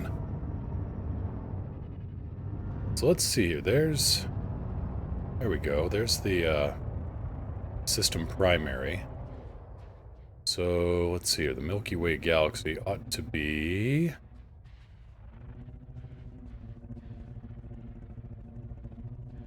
You know, I usually can spot these things. They're pretty big.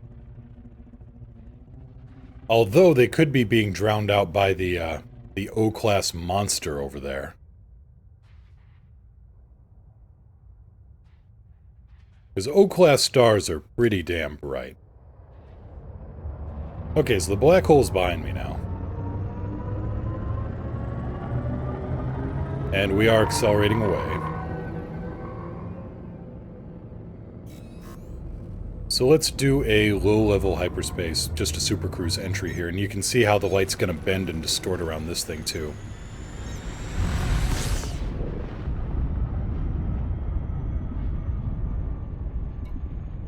But I need a better... To be honest, I need a better target. Oh, right there you can see the stars kind of going every which way. Ding, ding, ding! Oh, Commander Verod, thank you so much for the Prime subscription. Welcome to the Plank Owners. Welcome to the crew. Hope you enjoy your stay. So as we get clear of the black hole, space is going to return to normal. Unfortunately, this isn't the best place to see the effects, because we've got that sucker blasting away up and down the EM spectrum.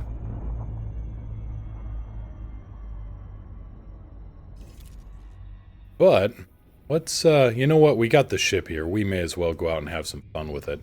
I haven't actually seen how well this thing handles ultra deep space.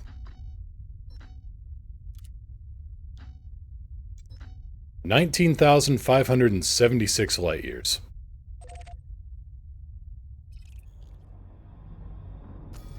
Give me a number, Alex. 328 jumps.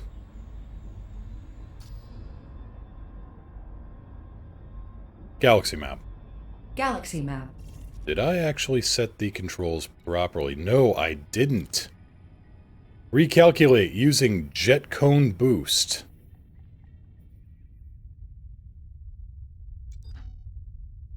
Course is recalculating now.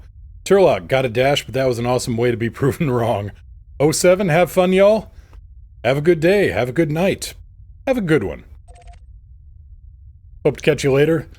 Right now, we're gonna go and, we're gonna go see what this thing can do. So that was, what, 329 jumps? This time it's 293. And that will most likely change as we go. 62.7 light years. About to go away very quickly.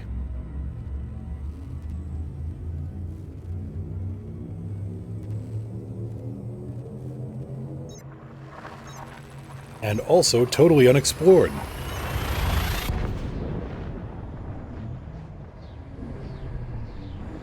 Yeah, that is very good, Gret. These are some good numbers for going 20,000 light years.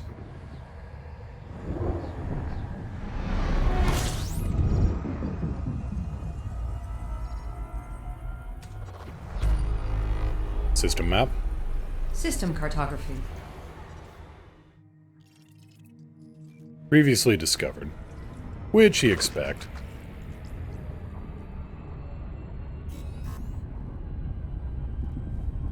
Also, I gotta say that using this, was it the TCS throttle? Or the FCS throttle? So much easier on the hands than the Warthog. I mean, especially if you're gonna be doing long-range stuff like this. Because again, a full-on flight sim throttle is maybe not exactly what you want for Elite Dangerous, because those things are, you know, between the stick and the throttle, you're only going to pull the trigger a couple of times on a mission, versus how much combat you're going to be doing in Elite. And the throttle is going to be moving a lot less in a regular flight sim. Gret, I remember having that many jumps to go to the Pleiades when I didn't know you could plan for range instead of efficiency. Good times. Ah, the best. System map. System map.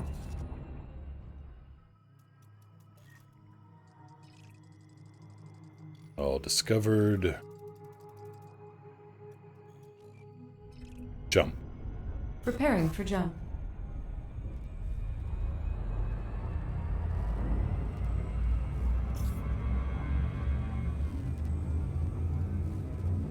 I mean, with this thing, 4 jumps and suddenly, I mean, Enjoy the damn, ride, Commander. 16 jumps and you are over 1,000 light years away.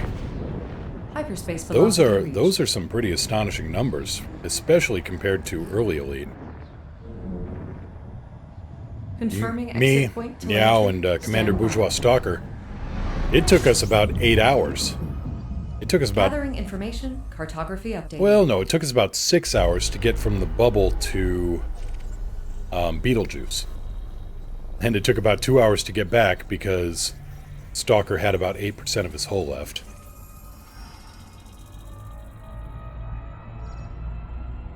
Murwaz, trying to donate myself a permit to... trying to donate myself to a permit with Sirius, and it's not going fast. No, unfortunately it doesn't. Resume course. Locking system destination. Thank you.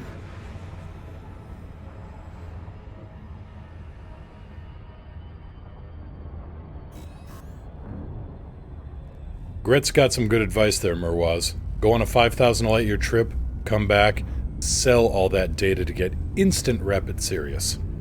Plus, then you've got a 5,000 light years trip worth of data.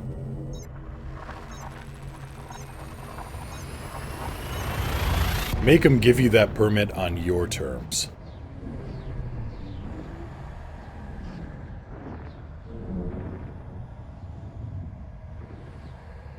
You know, actually,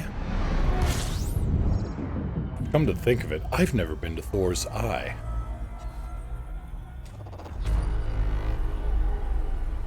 System map. System map.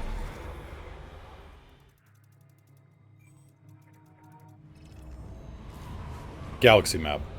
Stellar cartography.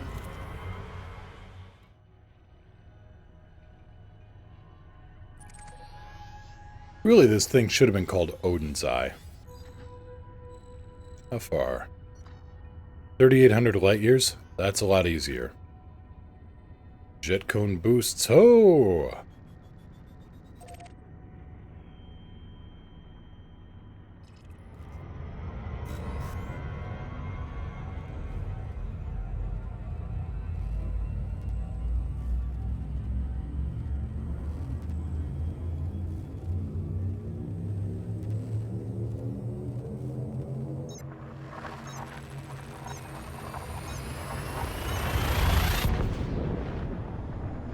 Exploration isn't bad. I mean, excuse me, it can get a little tedious, I know. I know, but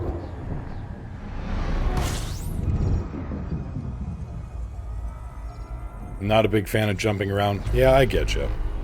But every once in a while, it's finding something spectacular that just makes it all worth it. At least to me. Now, I know your mileage may vary on that. System map. System cartography. Brown dwarf, red dwarf, hydrogen and ice.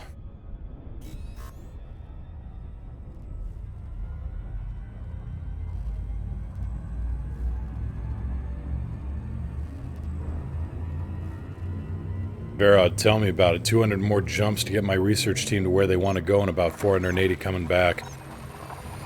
If you are familiar with a website called Spansh, S-P-A-N-S-H, that is a neutron route plotter, and it's a little bit more variable and tunable than the in-game neutron route plotter. That could speed your way home. You type in the system you're in, you enter in the system you want to go to, you type in your jump range, or your average jump range, so, you know, safe A safe bet is your fuel tank's rating. You know, what you got with a full tank. And then type in how far off you want it to go off the beaten path. Like if you select a 100% accurate route, it will only pick neutron stars directly between point A and point B. If you go to, say, 70% or 80%, somewhere around there, it will introduce a larger cone of probability to kind of jump you around. Commander Verid forgot repair bots, can't risk the damage. Alright. What about... Well, repair bots don't fix the FSD. For that you need a, AFMU. AFMU, AMFU, AMFM, ACDC, whatever. The built-in repair system that, before the fancy limpets.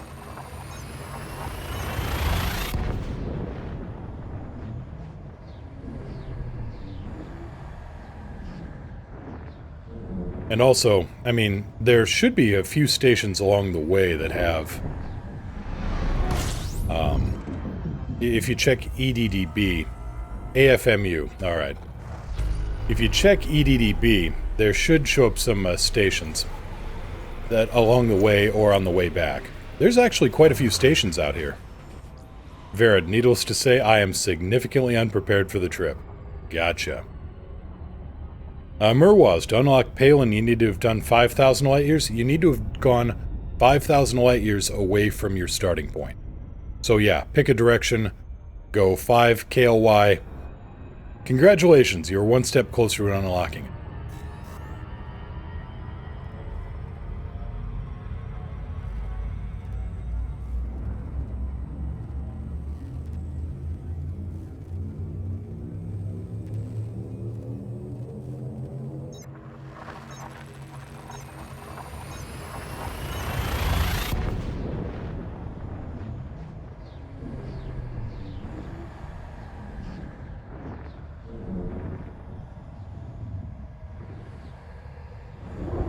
Checked 2 different databases, no space stations on my way there. And on the direction coming back, the nearest one will be about 8,000 light years away. Where in the hell are you going?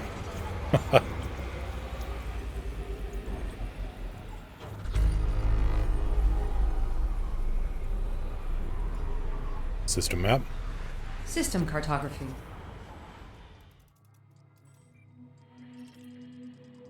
Galaxy map. Displaying map. So actually here, we are... We're a pretty good distance out from the bubble, and we are traveling along a pretty well-trodden path. But if we were to go straight up, say, 500 light years, I bet we'd start running into some unexplored stuff. Let's see here, what's our coordinates here? So on the galactic grid here, our coordinates are... 0. We are totally in line with the galactic plane. Neat. So if we were to go up, say, 500. Close enough.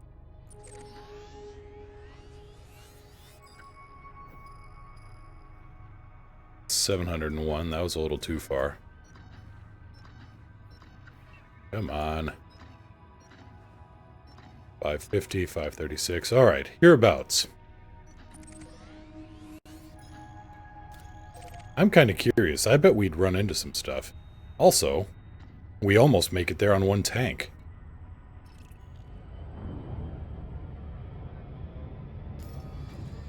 Nine jumps. We can go 8 jumps. Did I stick another fuel tank in this thing? Sure feels like it. I must have.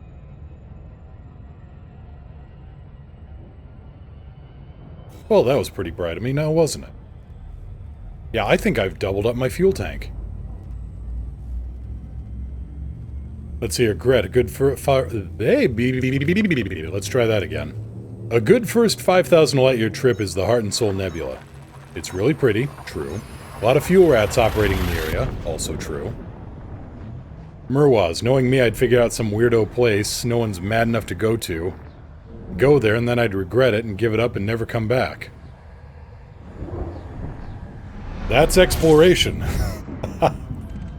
Yeah, congratulations, you have summed up exploration. At least half of it. Oh, there's the Formidine Rift. Bastion, how does raiding work? Do you mean in Twitch? In Twitch, all you do is type, /raid space and then enter in the name of the streamer you want to raid. And then all of your viewers, I think, click on, confirm, or whatever viewers are going over there, click on confirm, and then they all get bulk shipped over there.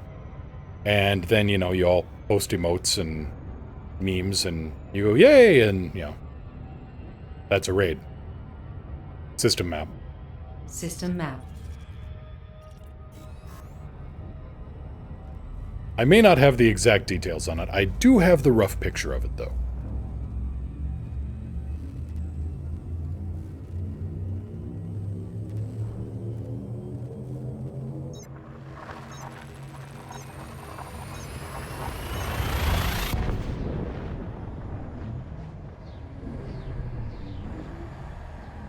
Let's see here. Murwaz, how long will it take to do 5,000 light years if I have all days long to do it? Good rule of thumb, if you have a 50 light year drive, it'll take you about 20 jumps per 1,000 light years. So 50, 55 jumps, or sorry, 20, 25-ish jumps at 40 to 50 light years. Vera, this morning I did find the most interesting star system I've ever seen. 3 stars orbiting as planets, acting like gas giants with rings, and 90 total stellar bodies. Okay, so they must have been low-level stars, brown dwarf stuff.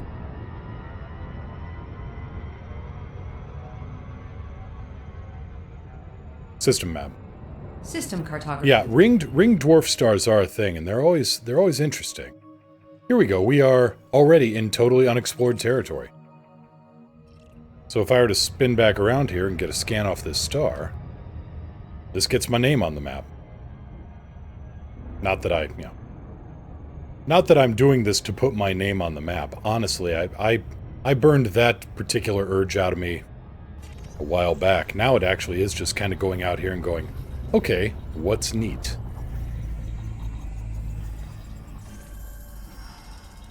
Resume course? Locking next star system. Hit it. Preparing for jump.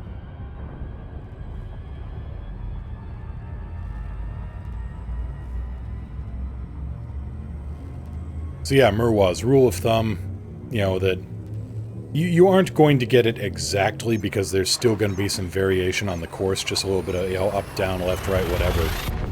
You're never going to get a star system that is exactly ... perfectly in line. But, 1,000 light years, Systems are at optimal levels. Ready 50 for light exit year now. ship, that's close enough for government work. Completing system scan. Stand by. Gathering information. Cartography has now been updated. Thank you. You're welcome, sir. System map. System map.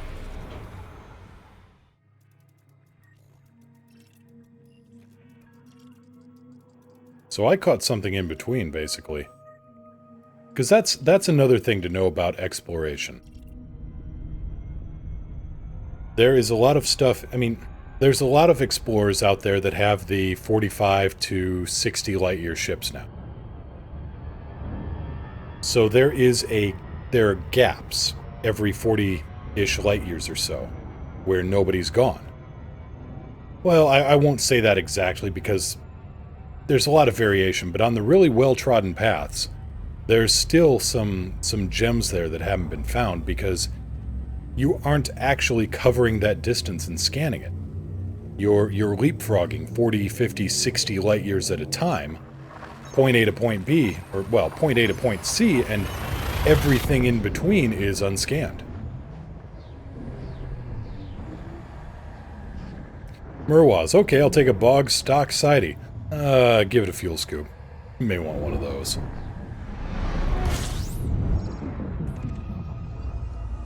Commander Vera, the last 150 systems have been completely unexplored. Yeah, it's... You get out of the bubble a little ways. I mean... Galaxy map. Displaying map. How far am I from the bubble? Probably, what? I'm 600 light years out from Giriak. 700 light years from DCAT, so I'm under 1,000 light years away. And there's still stuff on the map that hasn't been filled out.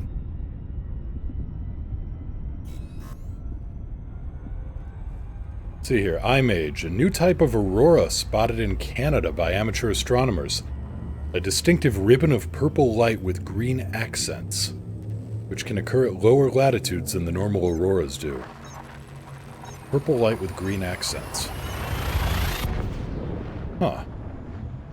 Called Strong Thermal Emission Velocity Enhancement, or STEVE. Scientists and their acronyms are absolutely adorable. It's almost as bad as the military sometimes. Purple and green, I mean, it sounds like a Joker aurora. Puts a smile on your face. System map. System map.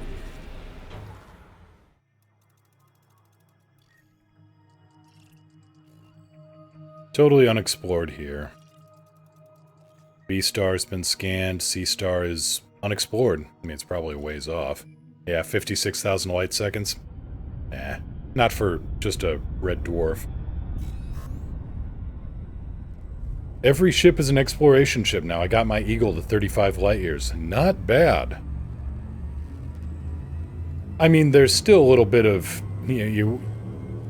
a bit of cargo capacity that you're going to want for all the different things for a huge explorer, but yeah, you've got a pretty decent scout ship there. And once we get the carriers, hopefully I'll be able to drop that off somewhere. Turn into a little mobile base of operations for exploration ops.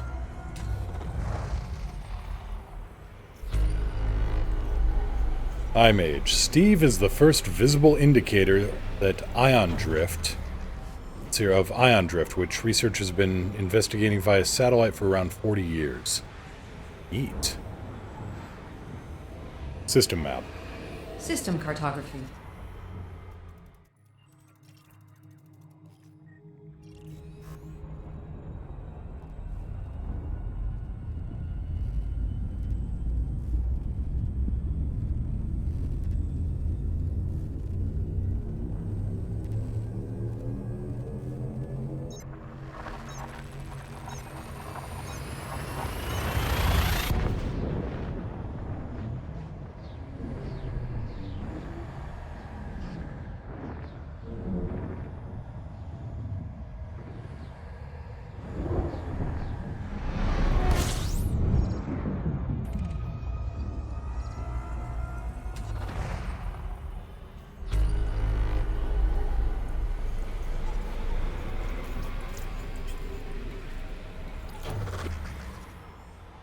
A whole lot of nothing here.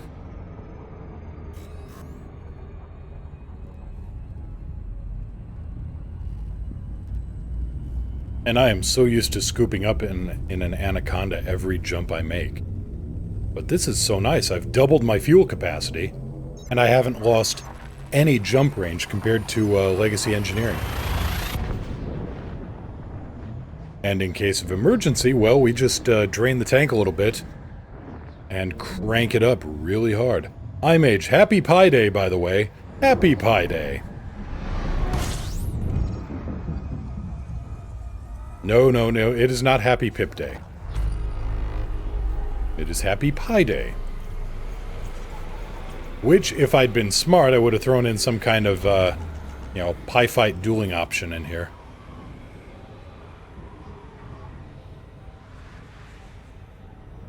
But we'll work on that next time. System map. System cartography. Whole lot of nothing. Although, wait a minute. Let's set this up for exploration. So my elite track ought to be able to read exploration data now. I believe that is the case.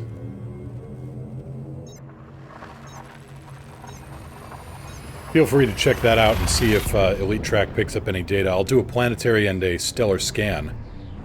And we can see what the data says.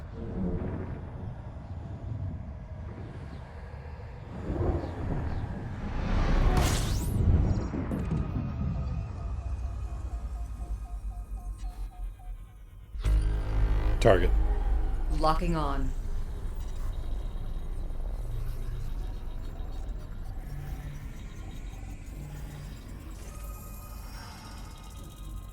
System map.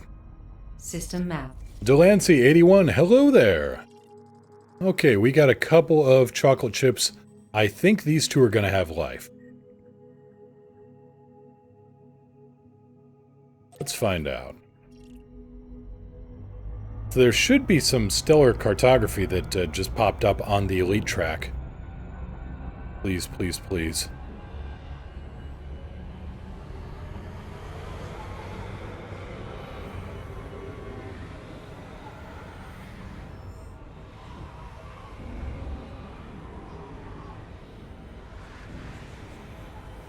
iMage, the pip grants you the power. The pip grants you protection.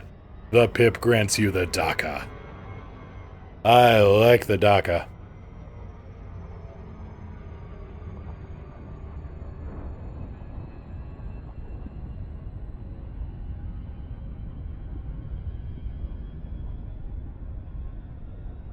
So yeah, 2 hours out here, a little bit of exploring, a little bit of money making, a little bit of experimentation. And that nasty little federal murder warrant, you know, that bit of notoriety goes away. Doop-de-doop-de-doo. Don't mind me, just working off a bounty.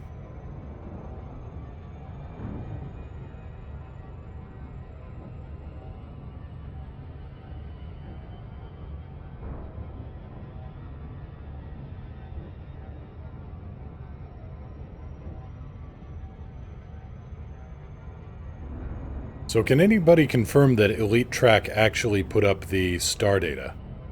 I know it was working alright on jump data, but I'm hoping. Hoping. What's today's task? No chieftain blasting? I blasted a little too hard, unfortunately. I took on another wing mission, wing assassination mission, solo. Took out the target, with hull to spare, ish. Unfortunately, the little federal ship that was supposedly going to help me out kind of got in the way, and he caught a couple of pellets off the frag cannon, and then everybody else blew him up. System map. System And I end cartography. up with the murder charge because, yeah. Because reasons.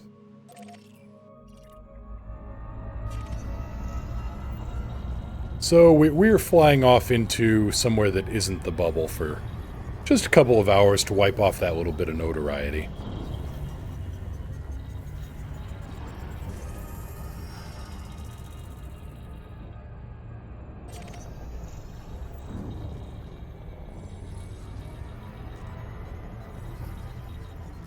But no, if you catch the stream later, catch the replay, it was actually pretty good. It was a pair of Fer-de-Lances, an Imperial Cutter, and I don't even know what the other ships were, but they were pretty unhappy with me too. System map. System map. It was all kinds of fun for the whole family. What we got here? Methane-rich icy body. Ho! Okay, let's see here. 13, let's see here. 1.53 G. Surface temperature. 592 Kelvin. Surface pressure. 27,000, nearly 28,000 atmospheres. Water geysers. Methane-rich. Ammonia, methane, nitrogen. Almost a three-way split. That's a hell of a planet. IG, high atmospheric pressure. Interesting.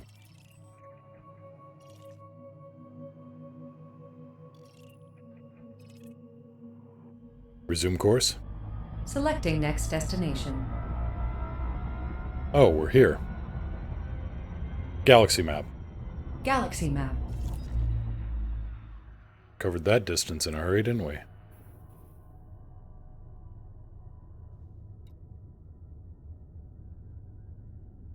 So I haven't actually been to Thor's Eye, so that's kind of where we're heading. See if we can't get some jet cone boosts on the way. I'm not hopeful, but...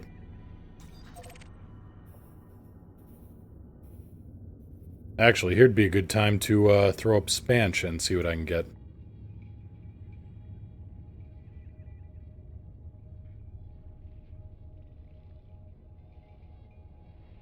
Oop-de-doo.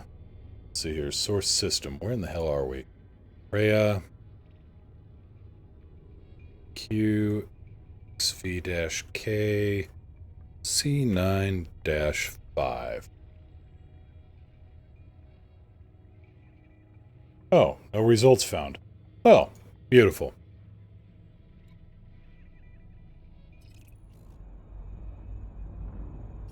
In that case, old school. Go for jump. Preparing for jump.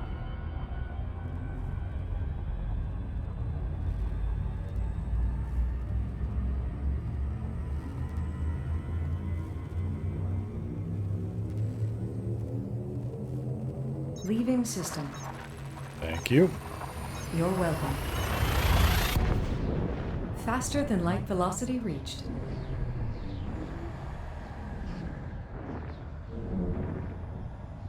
Confirming exit point telemetry. Stand by. Exploration data saved.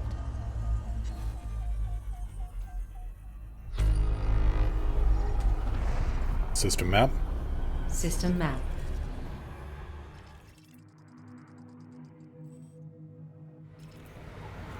Merwaz. So, things to repair my ship and stuff. Not important, right? Well, that depends on if you want to get... I would, in all seriousness, suggest at least one autofield maintenance unit. 2 if you're going to use neutron boosting. Well, 1 bare minimum if you're going to do neutron boosting. Other than that, yeah, scoop, some snacks, and you're good. But neutron boosts, those will get you out that 5,000 light year even faster. Turns a 50 light year jump into a 200 light year jump.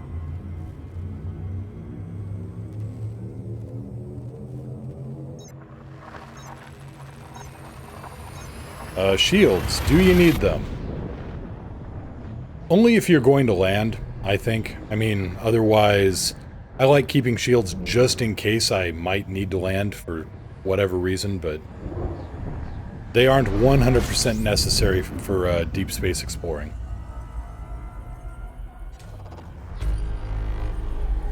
Gret, I think my favorite thing about the Conda is the sound it makes when gliding down towards the surface of the planet. Depends on the surface of the planet. Athador stumbles in looking a little road-weary. Oh, pull up a seat. Grab yourself a drink. Did you hit 200? Merwaz, you don't... let's see here, I don't need cargo, do I? You don't need cargo unless you are going to put in repair limpets. But for a 5,000 light year trip, you shouldn't need one of those.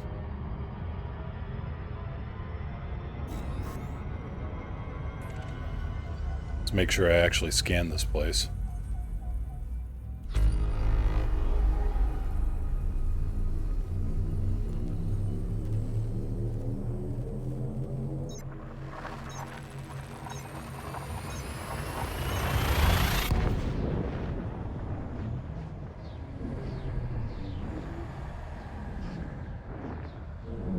Because when I'm in a Conda, depending on the planet I'm gliding down towards, depending on the local gravity, it could be either, you know, a happy sound or a much more screamy sound, I guess you could say.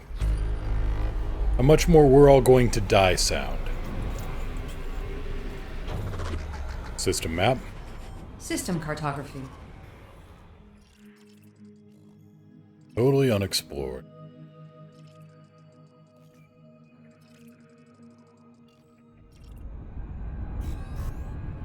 So yeah, I'm going to Thor's Eye from a totally different angle than usual. From a totally different start point as usual. And now we're just running into some... Now we're just running into some interesting stuff. Well, some interesting unexplored stuff.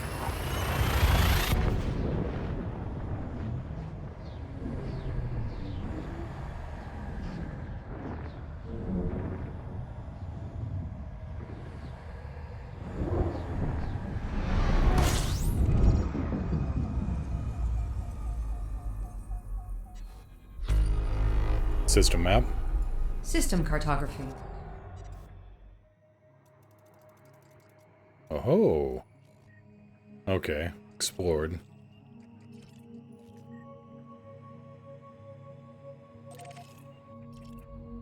Alright.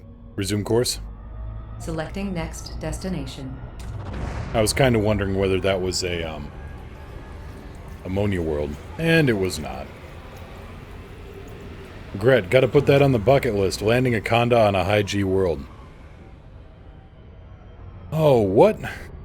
I guess the best way to land a conda on a high G world, I want to say the name of the spacecraft was the Delta Clipper. I could be wrong on that. But it was one of the first ideas for a reusable SSTO. It was just a concept project. It took off on rocket power, transitioned over like 300 feet and landed again.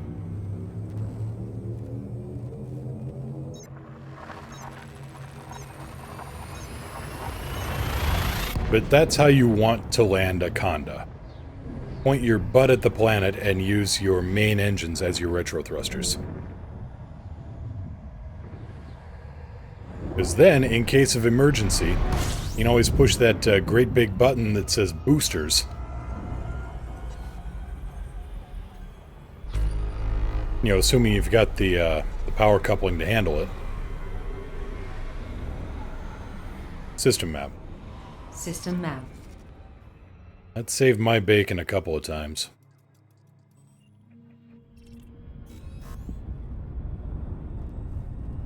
Or you could just get an exploration type 10 and then, you know, screw gravity. Screw planetary physics. You're here to find the surface tension of dirt.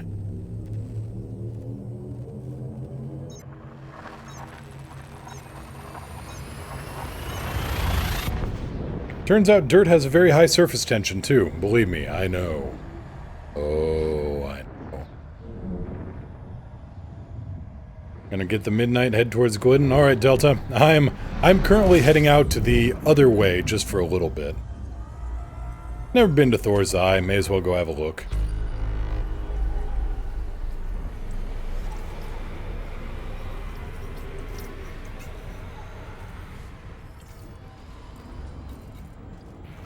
System map. System map. Anything fun? Oh. No, not terrible, just not terribly enjoyable. 6A scoop on the asp will do. Yes, it will. Yeah, that's what I have on my exploration asp. That is, that's exactly what you want.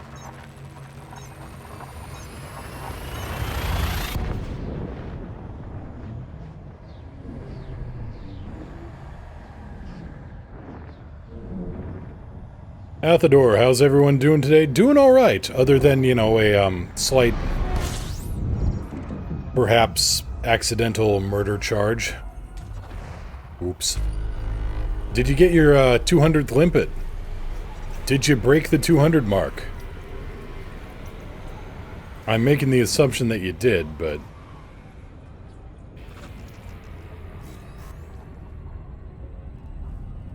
You know what they say about assumption.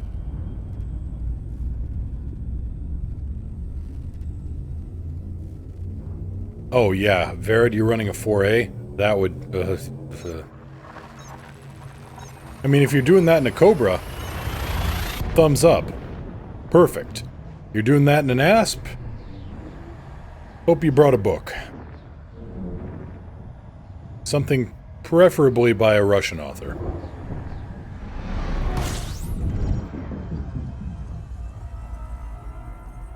Not yet, just woke up? Oh, okay. Oh, welcome to the land of the living.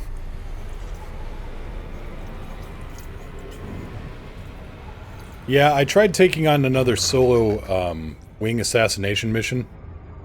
Did fine. You know, lost a little bit of hull. Not a 0 or a minus, so we're good. Didn't lose my canopy. The module reinforcement kicked in. Blew the hell out of the Imperial cutter that I was sent to assassinate, no problem. Unfortunately, the little federal ship that it got in my way, he didn't fare so well. Delta, who are you in Elite? I am Commander Kyle Donovan. Just an old character name that I've kept going in various RPGs for, well, for a few different games.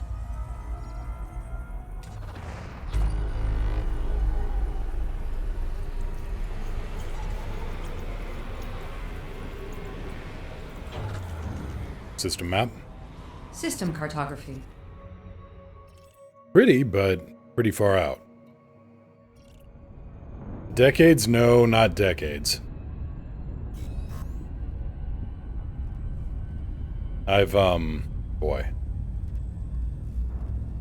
Let's see. No, this is a character I made up for back when I played Escape Velocity on the Mac.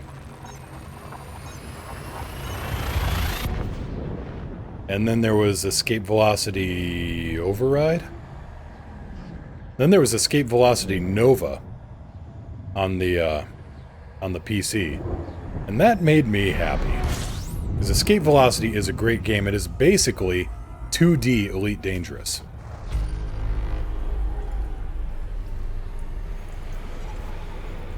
System map.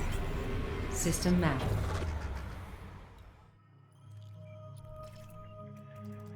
3,500 light seconds, that's not so bad.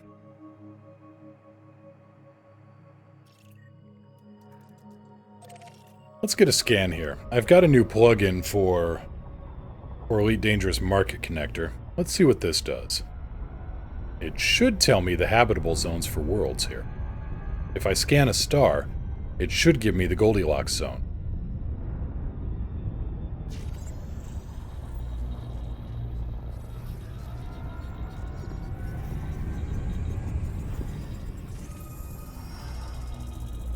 Okay, Earth legs are 44 to 66 light seconds out. Give me any other information? It does not. I'm sure I can find a plugin for that, though, too. System map. System Wait, no, I don't need the cartography. system map. I just need to look over here. Anything at 44 to 66 light seconds? Yes. Maybe not Earth-like, but it could be terraformable.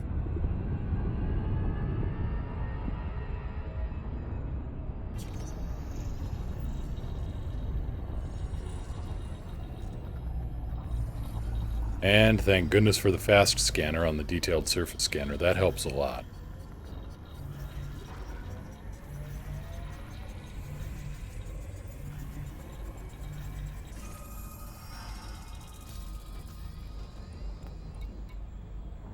And 51 light seconds, maybe? Maybe. Alright, Delta.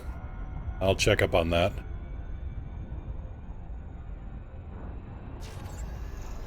System map. System map. Now that we got the couple planets scanned here.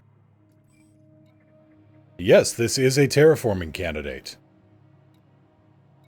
Neat, alright. And this one is most likely not, but I don't know that I got the scan on it yet.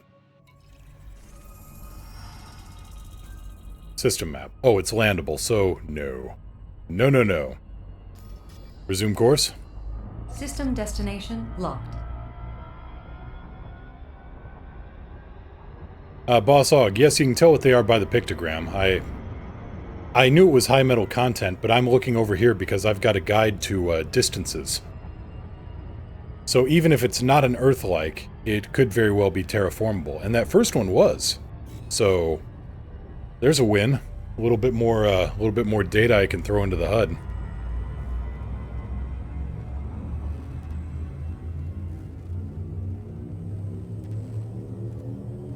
Yeah, no problem. No problem.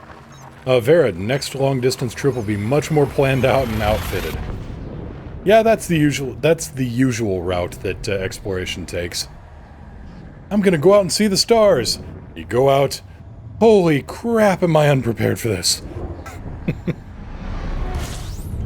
Okay, binary stars, pretty close to get together. System map. System cartography. trinary. And these guys are all pretty close to each other. This one might have life, depending. 281 to 421 light seconds. This one may actually be too close, but we'll give it a quick look and see how well it works.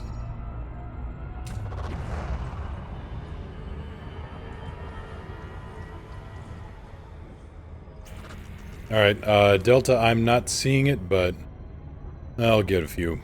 And I'll send one to you after here.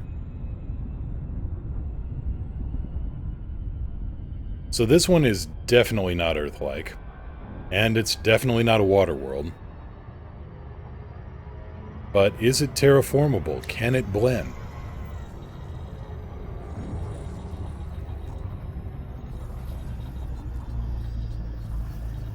Athador, can I post a link about scanning and the HUD? Sure thing. Let's see here. There you go. High metal content. System map. System cartography.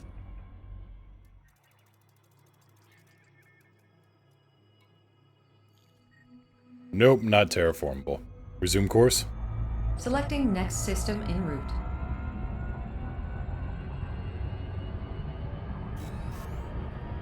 Boss Hog, my first foray into long-range exploration was a mere 3,000 light-years and it scared the hell out of me. Yeah, that does it too.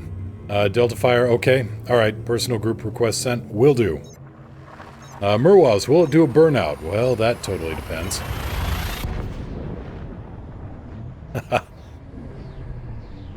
Depends on how much fire you want coming out either end.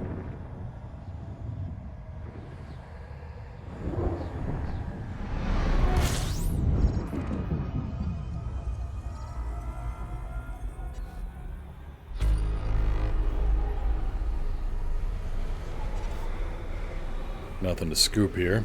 System map. System map. Oh, hi there. You. Maybe life, maybe not. Right there on the, questionable. Doesn't exactly look like a chocolate chip cookie. Could just be a class, what, class 3 or 4 gas giant? Well, survey says...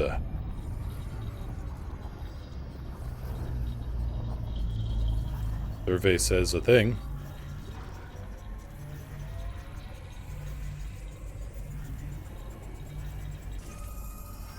Gas giant with water-based life. System map. System map. Again, if it looks like a chocolate chip cookie, if it has enough storms and it's, you know, a dark enough atmosphere and it's got those really dark bands, it's probably going to have light. If it's got a little bit of a greenish tint to it, you can definitely pick that up too. But water, ammonia-based life, for whatever reason, the chocolate chip cookie theory holds out well. Resume course? Selecting next destination. Let's ride. Preparing for jump.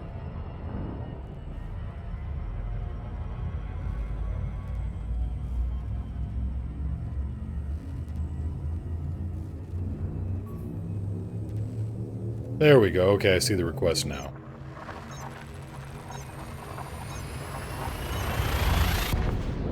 Interstellar velocity at maximum.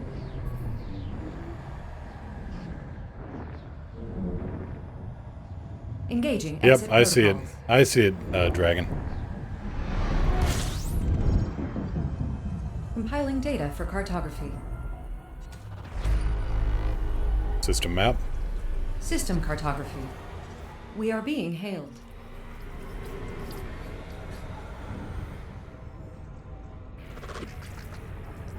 I see it, Delta Fire Dragon. I'm I'm chatting with you in 2 screens now.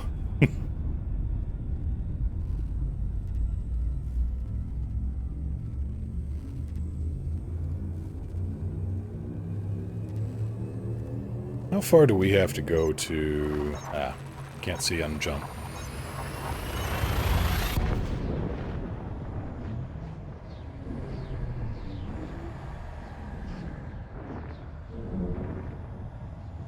Alright, stick...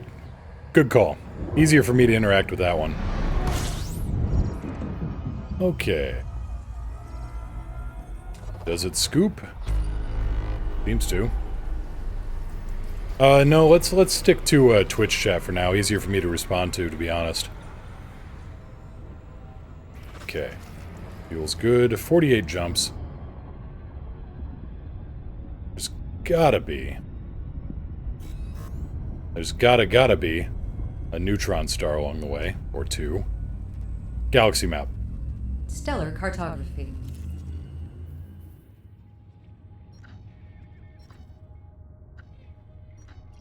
Not quite seeing it.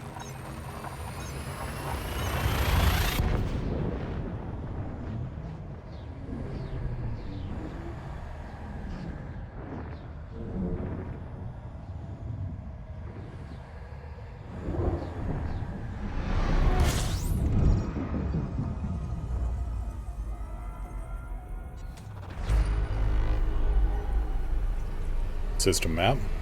System map. Let's see, Horizon Lights. Is there a database out there that lets you look up first discovered by commander name?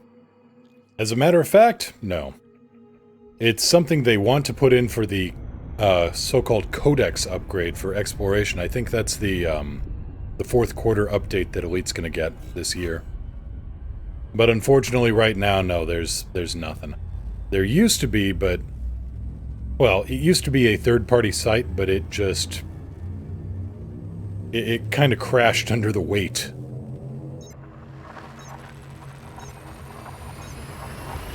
And I don't know that it ever came back.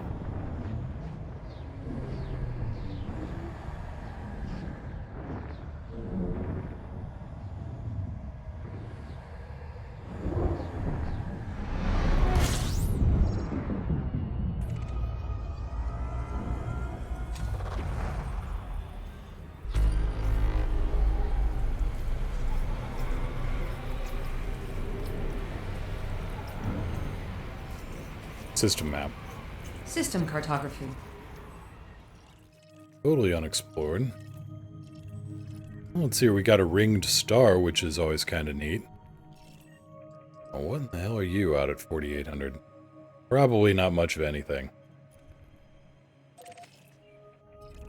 Yep. Resume course? Locking system destination. Yeah, Gret, the Q4 update is going to be some pretty big stuff. Some pretty significant additions. Especially to exploration.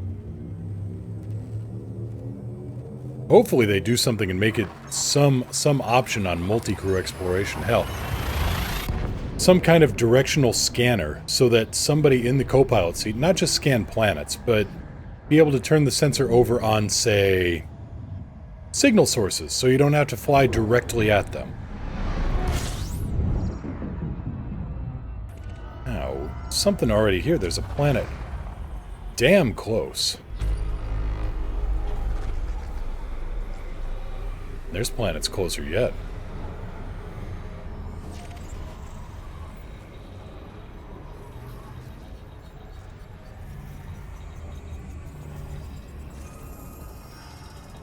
System map. System map. What is this place? Oh, we got the detailed here. Atmosphere is 87% rock vapor. Have fun. This one's even closer.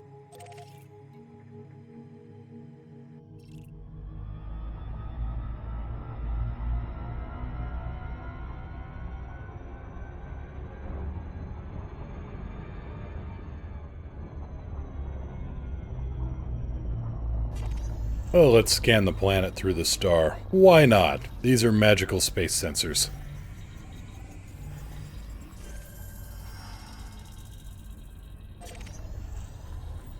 And since we are right the hell here, let's get a read on what the habitable zone is. 284 to 426 light seconds. Nothing. System map. System cartography. High metal content, silicate vapor, let's see here. 99.5% sulfur dioxide. Oh, it's only 0.5% rock vapor. So you only get kind of sort of dead on your way down. 5.15 atmospheres, 2G, 1600 Kelvin. In other words, it's a big, heavy, hot rock in space. Resume course. Selecting next system en route. Really got to get that wiring fixed. Looks like the inside of my first car. Had an 86 Jeep Comanche. Axaren, thank you so much for the follow. Welcome to the show. Welcome to the crew. Pull up a seat. We got plenty of room. Yeah, I had an 86 Jeep Comanche. And, we had adventures. Gret, it's like the inside of Glidden. Honestly, it's still a little bit nicer than the inside of Glidden, but... You know, what's that court case of beggars v. choosers? I'm pretty sure I know who wins. System map. System cartography.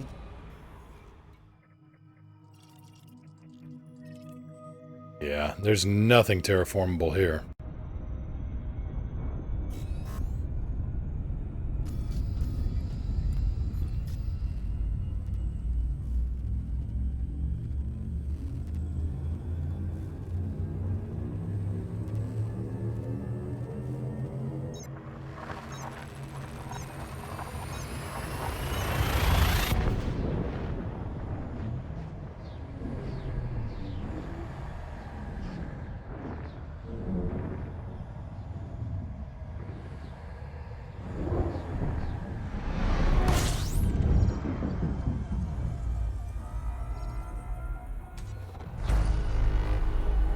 System map. System map. What do we got? We got a whole lot of nothing. Although Monty Burns discovered this place. Excellent.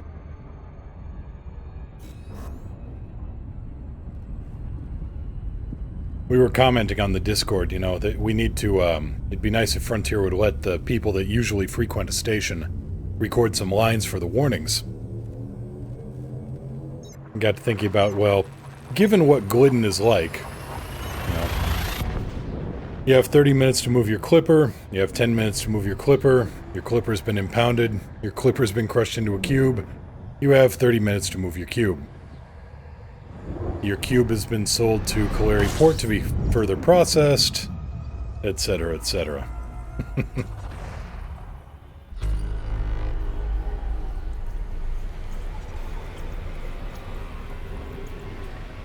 System map. System cartography.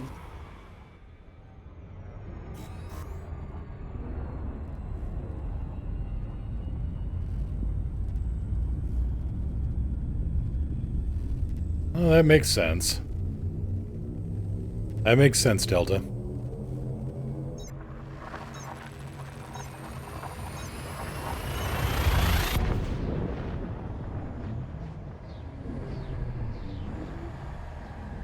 But yeah, Glidden Enterprise is not exactly a shining beacon in the night. It's more like a faintly glowing factory. Merwaz, Asp is now engineered. Let's see what I get in range. I'm curious. Yeah, let's hear this.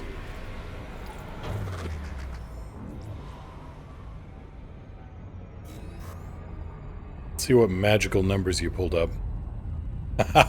You may purchase your cube back at the next public auction. Alicors 07. Oh, sad news. If you mean Professor Hawking, yes, we've heard. And yet, he still manages to pass away on Pi Day. Meaning that, yes, he still has maintained his rank as the classiest, most gentlemanly troll you can ever think of.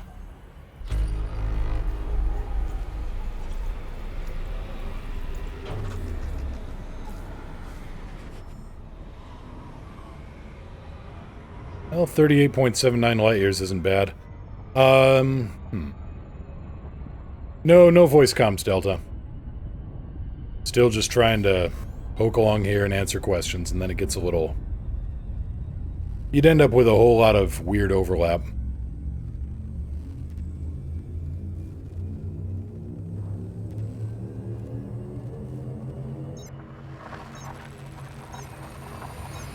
Yeah, let's see here. How many grades of upgrade did you get there, Merwaz? Grade 1, grade 2?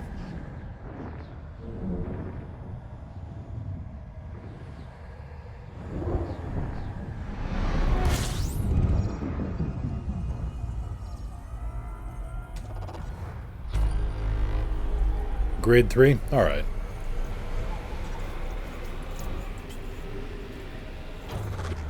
Regret, my first 5,000 light year trip was a 28 light year ship. Yep, that sounds about right. Budman 07.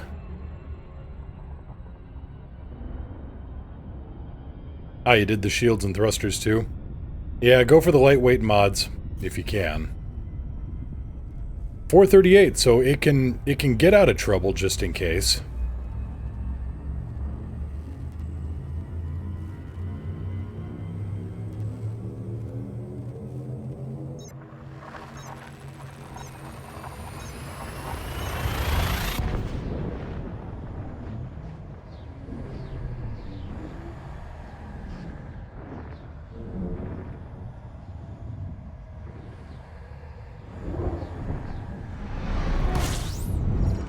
Axerin, I think my chat was busted. Well, that's no good.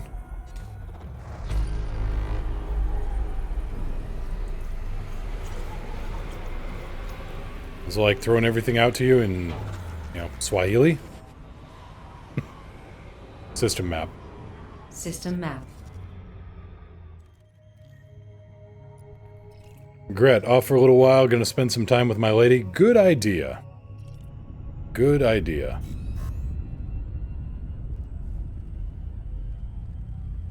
And that's with clean drive. Yeah, clean drive tuning is actually not that bad. I mean, by comparison. If you want to run cool and still run fast, clean drives are definitely the way to go. Axer, no, just no one else's messages showing up. Yeah, Twitch can always be a little twitchy.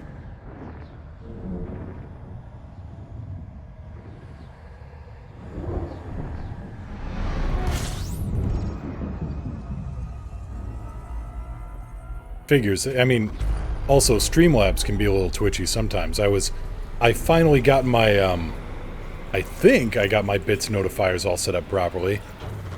But, of course, a day late and $1 short, and I missed the great bits war of yesterday. System map. System cartography. Now, this one could very well... Possibly. Let's do a quick funny scan on this one, because I'm kind of curious. I'm leaning towards it not having life, but I'd like to be happily surprised by it actually having life.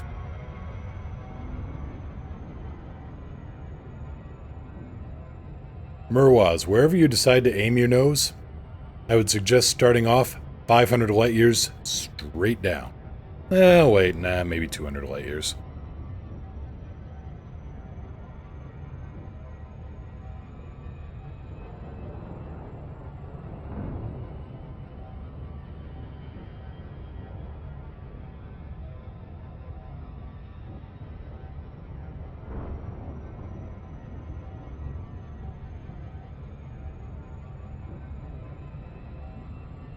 Galaxy gets kind of big and bright in a hurry at 60 light years a pop.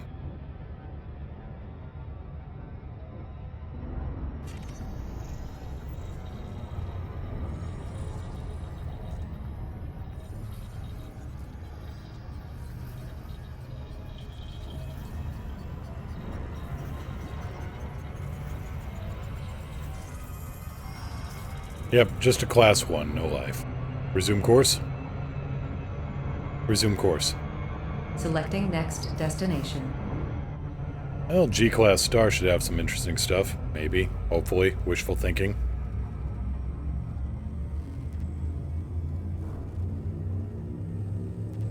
Most of the time I go to a G-Class star and I think, ooh, this could have life.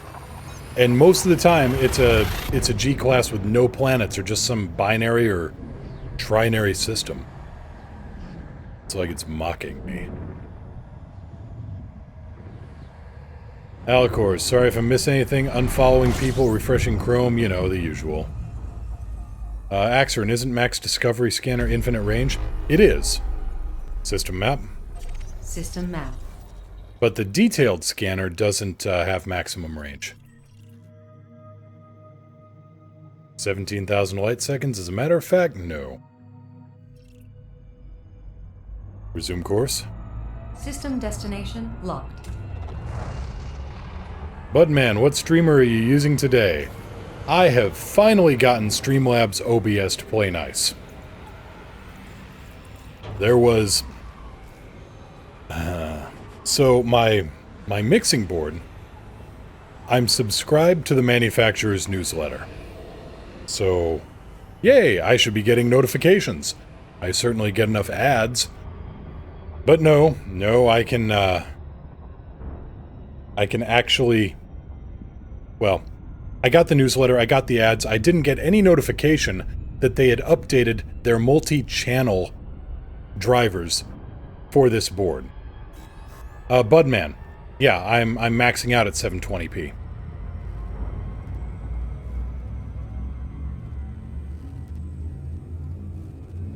Does Alicor's get a mod? Alicor's does get a mod. You've been here, and, you know. Now, I'm not saying you're getting a mod because you're a good guy. You've been here, you know how it goes, you work well, and I am not giving you this mod because you are currently the king of bits. Just so you know.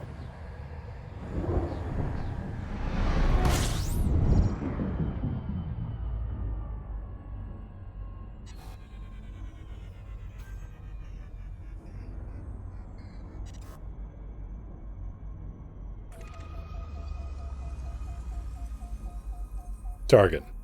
Target locked. Now use your power wisely. System map. System cartography. Or at least, you know, hilariously.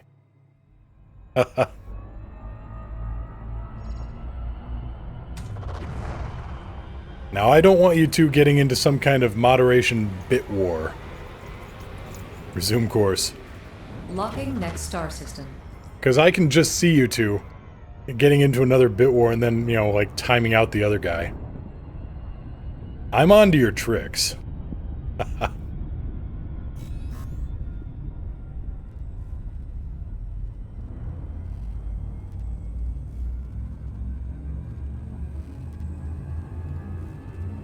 Axerin, doesn't that mean you can use it once and then sell it for a Class B?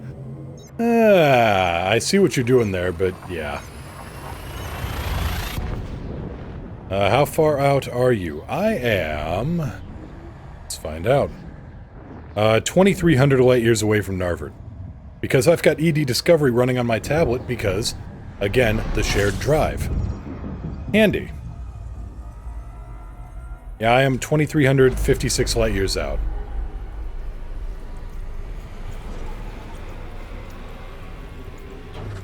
System map. System map.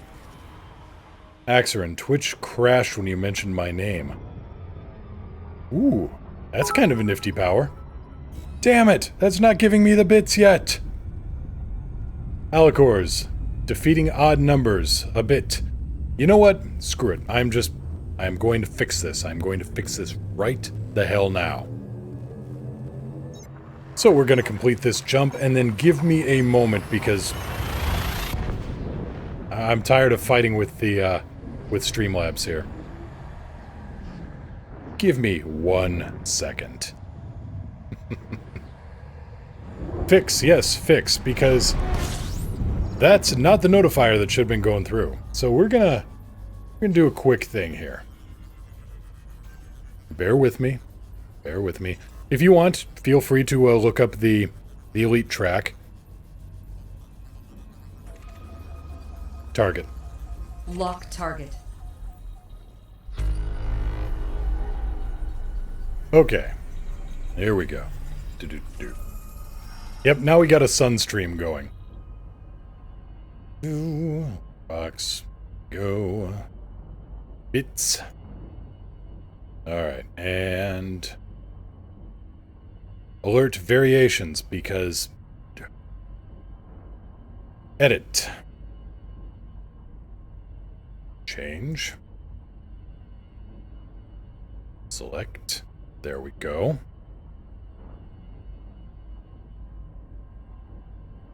Oh yes, we are done with this. We are throwing over the proper bit emotes. Or emote. I still need to get more, but you know.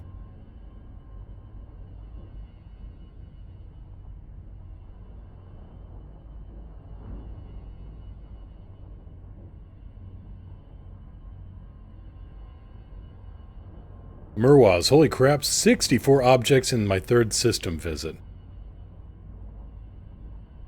Nice. And then I see this, what? Alicors, a bad thing happened, Moo. I mean, a really, really bad thing. Oh no. Oh no, no, no, no. Okay, settings saved. There. That should be properly updated. Anyway, what is this really bad thing that happened? System map. System cartography.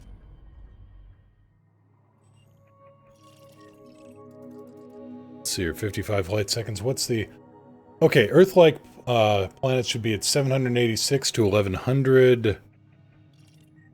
So nothing here is terraformable, actually. You know and chat knows, I despise odd numbers. It's true. It's been, you know, it's... yeah, a lot of them at 400,000 light seconds out. That's no bueno. Or do you mean for your system?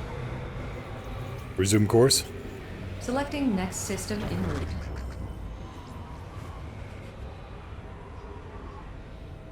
But yes, Alicors, it's one of your more, you know, one of your more charming traits. I now have 399 bits to give, but top is 1100. Oh. I see where this is going. No, wait, stop.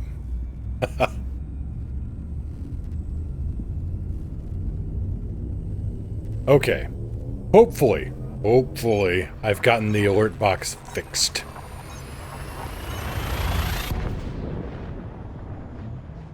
Jarky C, looking around the elite community, thinking about buying it? Well, pull up a seat. We're here to answer questions, chat it up. We can, if I can't and chat can't, then it's probably pretty obscure about the game if you got any questions.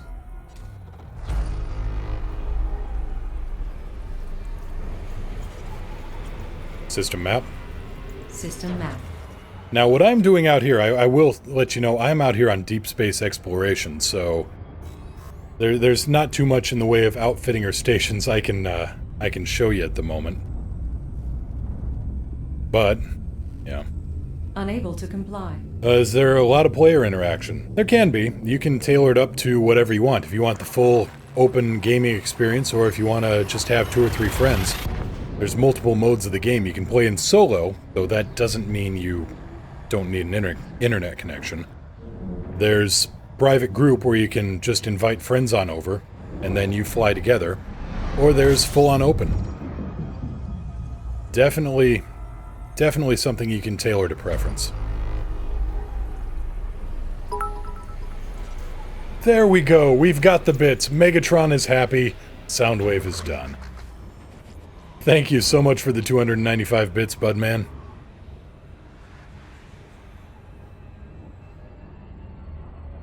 System map. System cartography.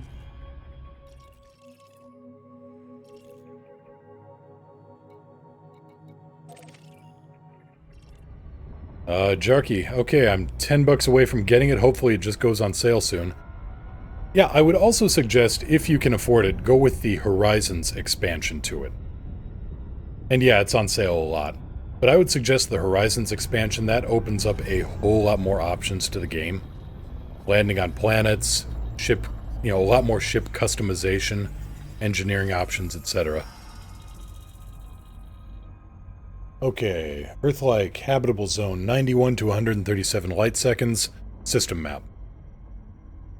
System map. System map. Thank you, Alex. 1 to 137. Nope. This star is too small and too cold. These planets are not going to be habitable. Resume course. Selecting next destination. Go for jump. Preparing for jump.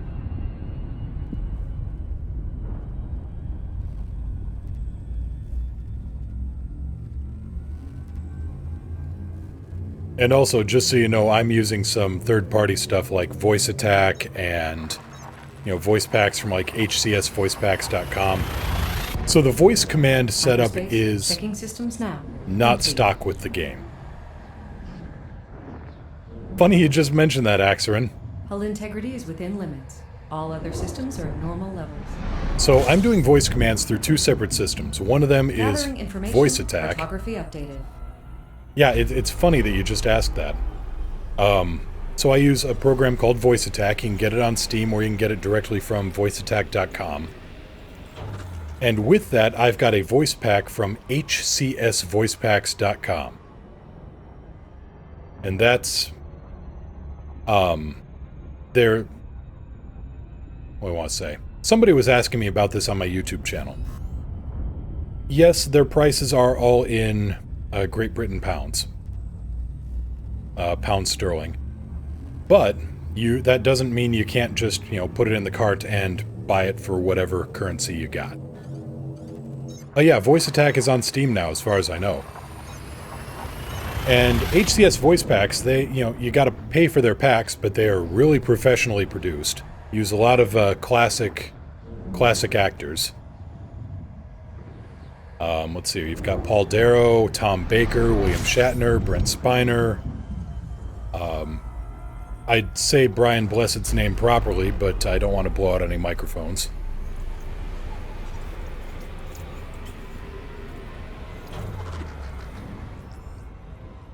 But if you just get Voice Attack, that's like $10 American.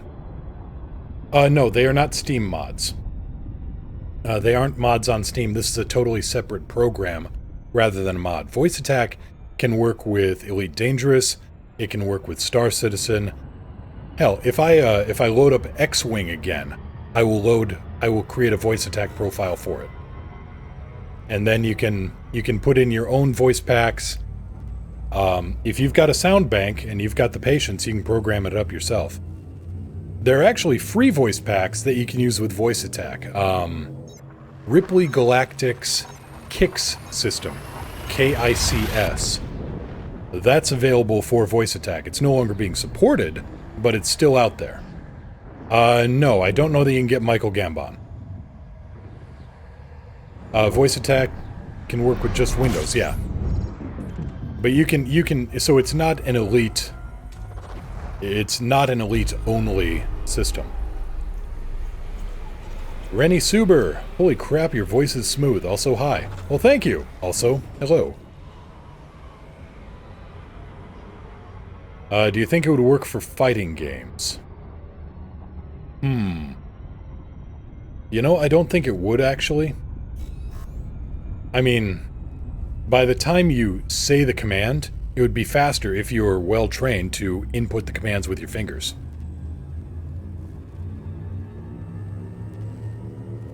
Fighting games are a little bit faster Twitch, so to speak, Twitch-related skill sets. I mean, with Elite, I can use it for, Elite has a little bit more buffer time usually, by which I mean you can see an event coming and get your voice ready for it, or, get your command ready.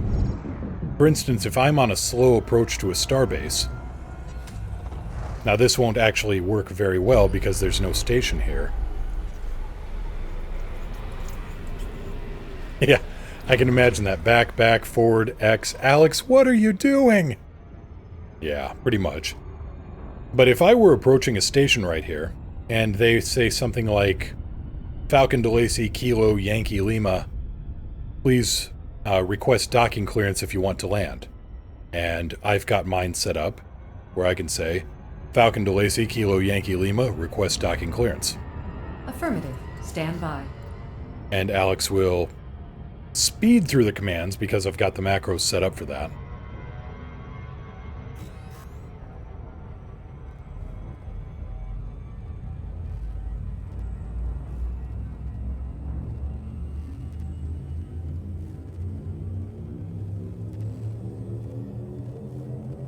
You can make it work for fighting games, set the second player to use voice commands, and then bark out orders when you feel like you could use the edge. A dirty trick. Hopefully you don't mind that person not being your friend anymore.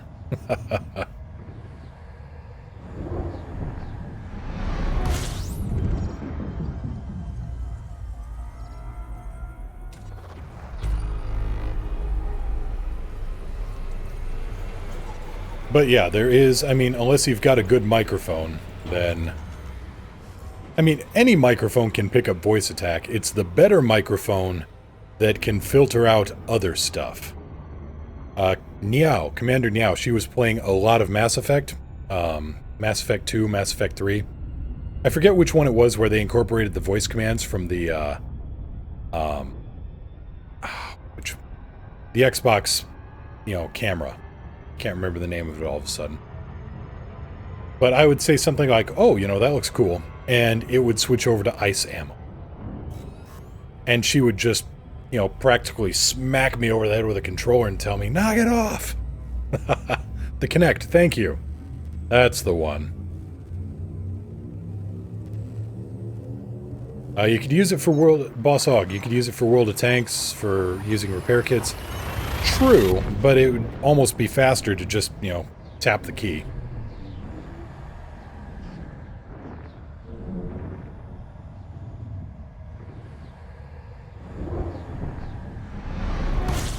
Howdy, Terminus. Welcome back. Take care, Delta.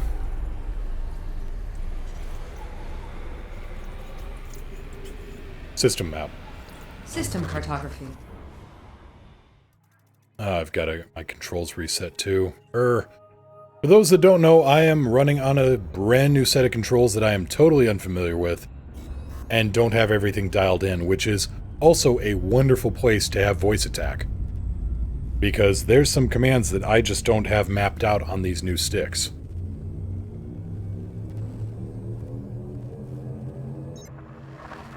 Axerin, girlfriend says, stop playing your space trucker game. Activate self-destruct. The handy thing with that, Axerin, is that Commander Niao... So much win. She's sitting... Well, when she's home from work, she's usually sitting right next to me in her own copy of my cockpit seat. And she's got her own set of rudder pedals and controls, and her own voice attack setup. And you know what? Her and I make a pretty damn good team when it comes to flying.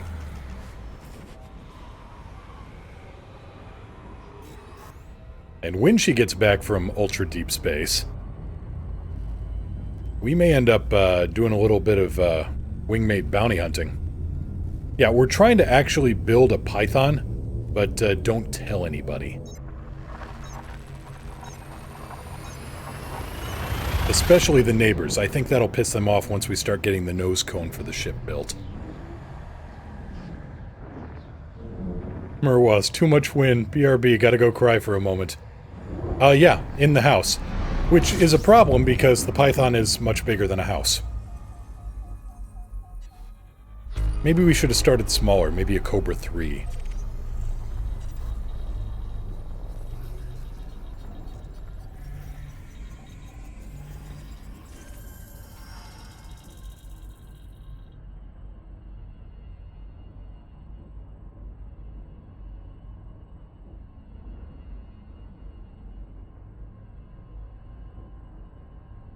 Oh, a Sidewinder isn't a two-seater.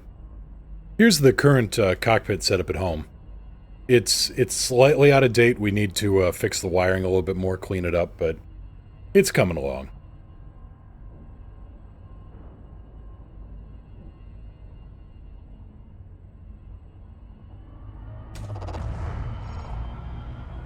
Resume course. Locking next star system.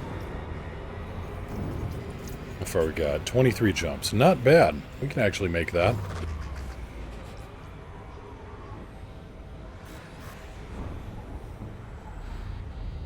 With a Yuki and a Hank, that's true.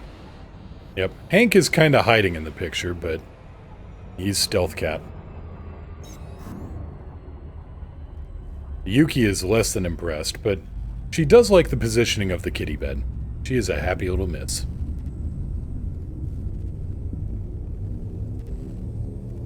Terminus, nice setup. How do you like your mixer? Well, now that I got the driver issue sorted out on it, I love it. Much better. Because I was running into an issue where, you know, the thing I was fighting over with all the audio for the past couple of months, actually, is that for some reason, when I tried to play any game audio, it would come out over the microphone channel and the game audio channel. So, no good. And I had the newsletter for the manufacturer, and they were telling me all the ads, all the new stuff coming out, all the neat stuff. But they didn't notify me that there was a driver update that allowed, you know, a better multi-channel support on this, which would have separated the channels. Downloaded that, face-palmed so hard I nearly concussed myself, and now everything is working tip-top, and I love it.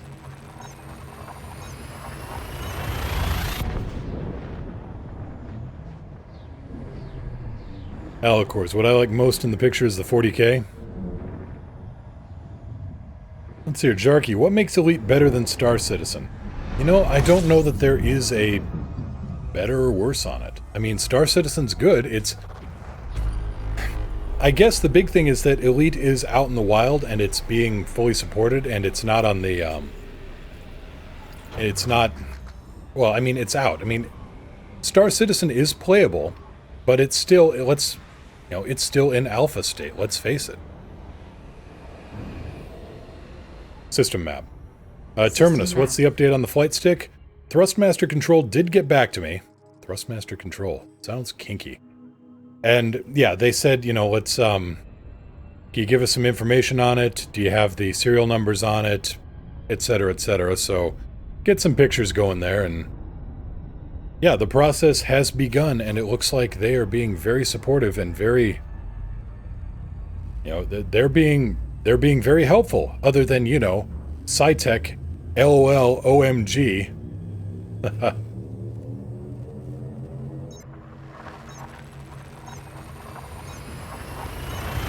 And yeah, Alicors, I know, the 40K pictures.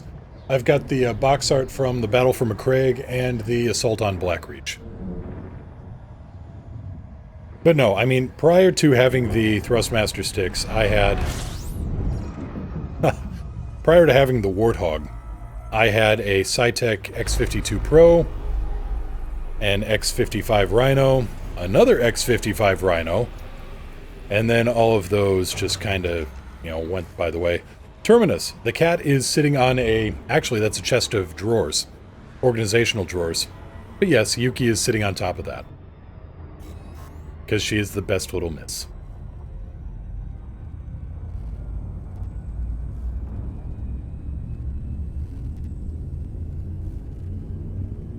So we're going to keep going. We're going to push on until we get to Thor's eye. I'm just going to, you know, stop mucking about and scanning every little thing that catches my eye.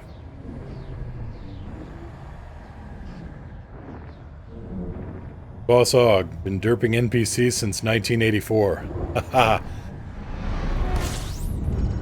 Yeah, when it comes to Elite, I am a very, very new player, to be honest. I only heard about the franchise with Elite Dangerous. And I went, oh, this looks neat. The Acorn Electron. You... Haha. I tip my titanium-lined space helmet to you.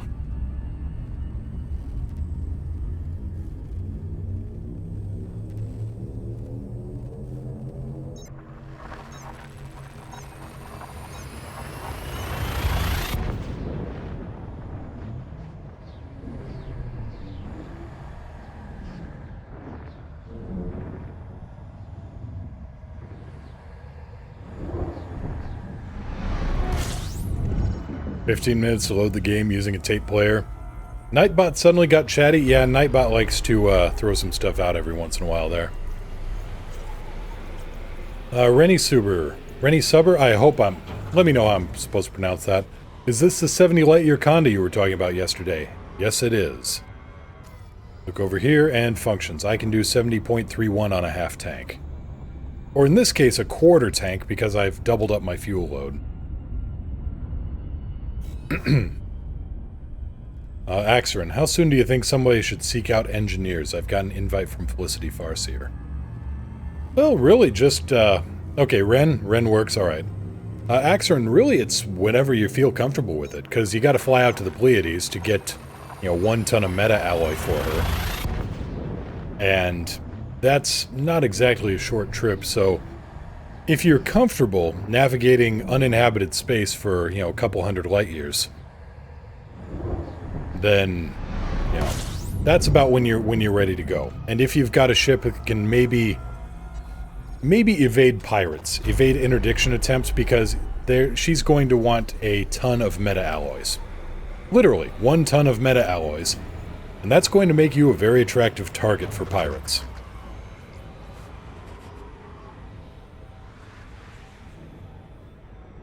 So as soon as you've got a ship that you feel comfortable evading pirates in, then I would say you're ready to grab the meta-alloy and continue.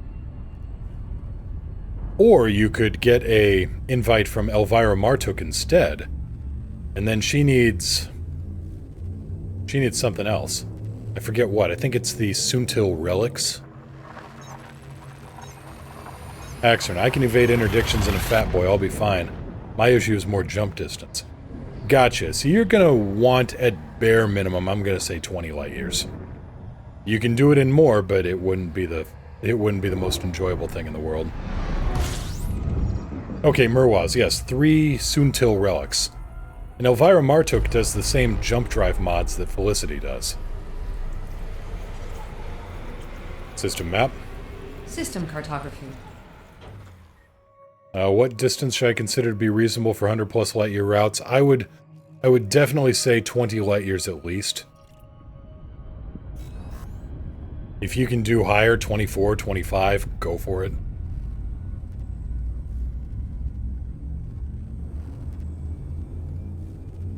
The big thing with jump range and jump distance is it's not exactly linear. If you've got a star system 28 light years away, and you've got a 7 light year jump drive, it's not going to take you 4 jumps to get there. It could take you closer to 20 jumps to get there. Because of routing, plotting, trying to get from star to star within your jump range.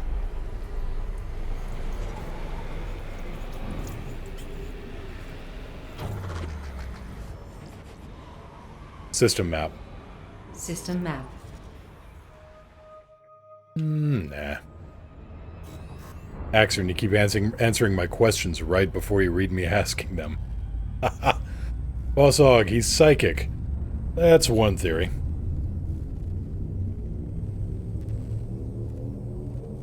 But yeah, the jump range, if you have a... That's the best illustrator of what it's like to jump. I mean, short-range ships have so much further to go.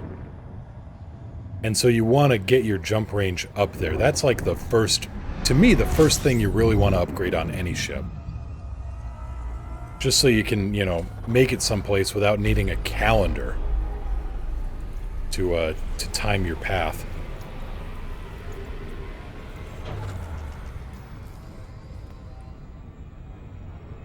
System map. System cartography. Shiny. Icy. Nope.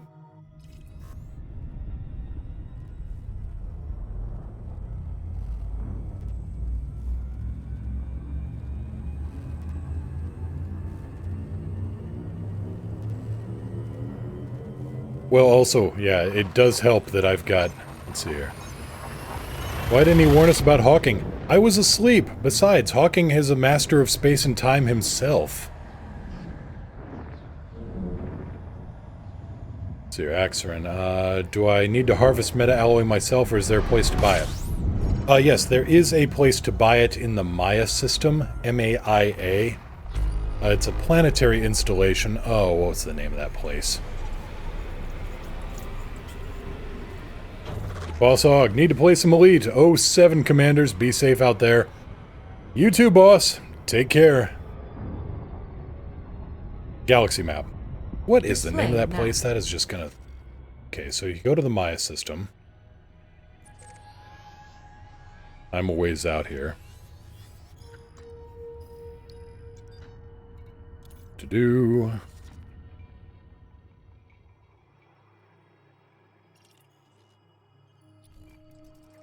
Okay, name of the place is Darnielle's Progress. That's where you can buy meta-alloys. Darnielle's Progress. Now, it's something like 100 grand per ton, just so you know.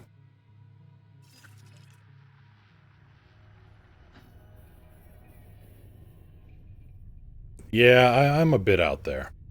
But I'm almost to Thor's Eye. Then I'm crossing the gap in between the spiral arms, so it's a little sparse out here. Leandra, I have a question. Can newer players still get unknown fragments to unlock Palin, since they aren't unknown anymore? Yes. 1 second on that. So you get the... They're now called, I think, Thargoid sensor fragments. So you can go find a Thargoid sensor, and that's what the unknown artifacts have been called now. Blow that up, scoop up the fragments, and you're still good for dropping them off with them.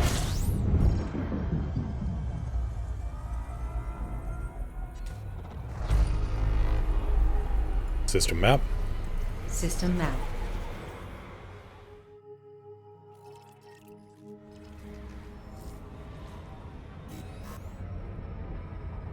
How far are we? We are 12 jumps out. Alright, so, yeah, for those coming in, those who are new, we're going to stop by Thor's Eye. I've never been there. It's apparently a very nice tourist location.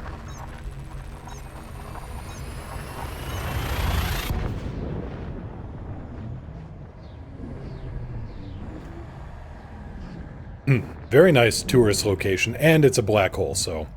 Axerin, have you ever been the first to discover a system? Oh, yes. Yep. In fact, let's see if... we're kind of on the way to Thor's Eye, so we may be running into some beaten path here, but... System map. System map. Yeah, this place has been discovered by Giant Squirrel, but... no, there's plenty out here, Axerin. At current... excuse me. More water. So at current rate of exploration, 1% of the galaxy will be discovered within the next 33 years. 0.028% of the galaxy has been discovered. Or mapped. Galaxy map. Galaxy map. And most of that has been around the bubble. Human inhabited space out here. I've got way too many bookmarks, but... Close in here on, say, the near 3 kiloparsec arm. Sorry, this is the galactic bar. Zoom in a little ways. Yeah, there's some stuff you can discover here. There's no shortage of places to discover.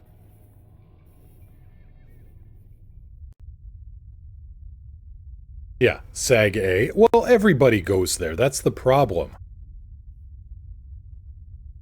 So here's the bubble. Earth, etc., most of inhabited space. And here is Sagittarius A star, Sag A, the supermassive black hole at the core of the galaxy. And everybody goes there, up and down this path.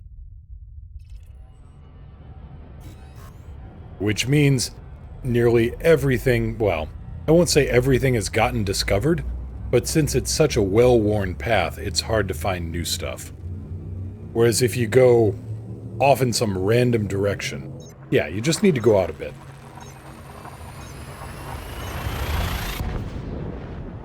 But the major spaceways are going to be the ones that are more well explored and charted.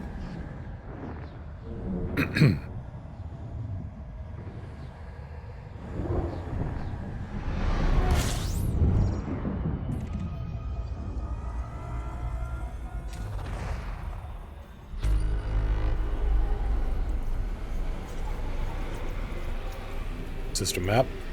System cartography.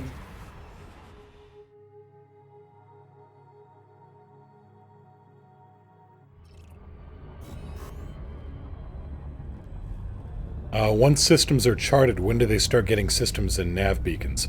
Oh, that's far down the road. You can... Colonia is a different matter. Colonia is an area like 20,000 light years away from the bubble, and that has become something of a second bubble.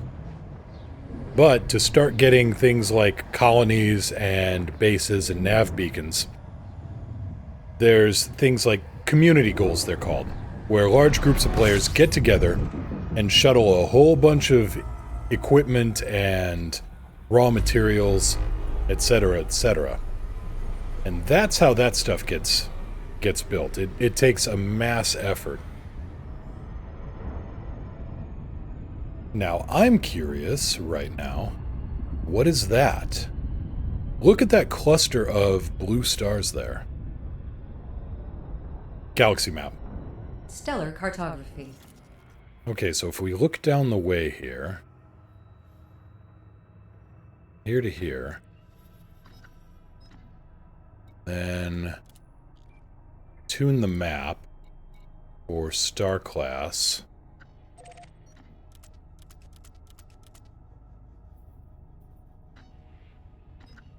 Nope, still nothing. Can't tell. That's alright.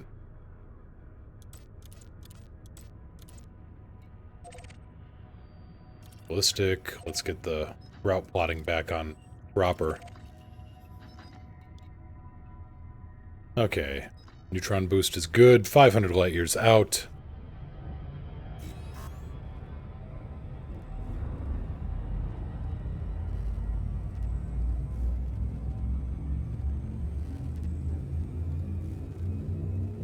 But no, there is some kind of star cluster out there, and it's hard to... I wish you could just look straight down the... You know, straight down your axis of travel, and, like, move the map in that direction. Doesn't quite work that way, but... Unable to comply. Thank you, Alex. No, I didn't. I didn't pass it, Axer, and I can still see it. So it was more than 120 light years away. Which means that is either very bright or very close. And since it wasn't very close, it must be very big.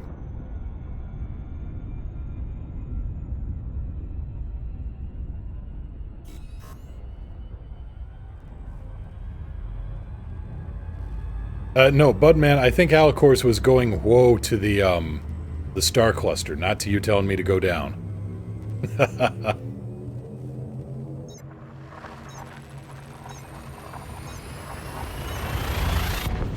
At least that's what I assume you were going whoa to.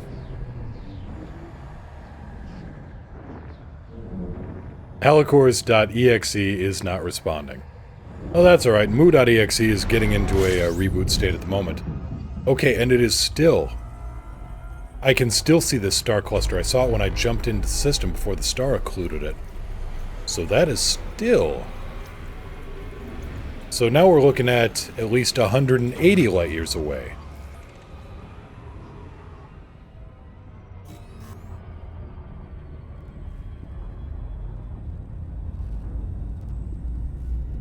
So what in the hell are we looking at? I mean, other than a very large, dense star cluster. Obviously, we got that part down.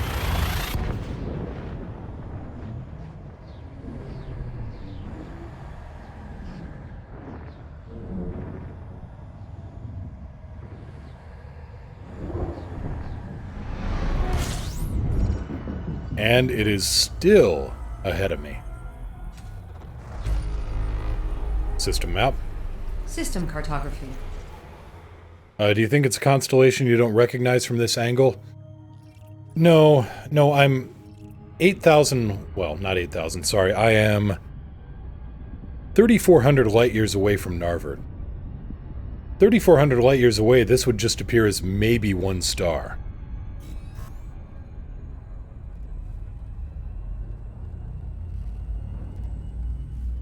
But this is what, the fourth jump, and it's still getting closer, so it was at least 240 some light years away.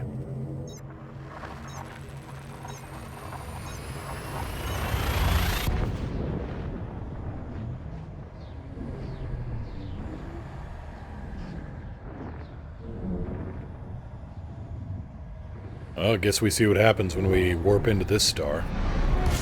It's still ahead of us. So now we're at 240, 300 light years.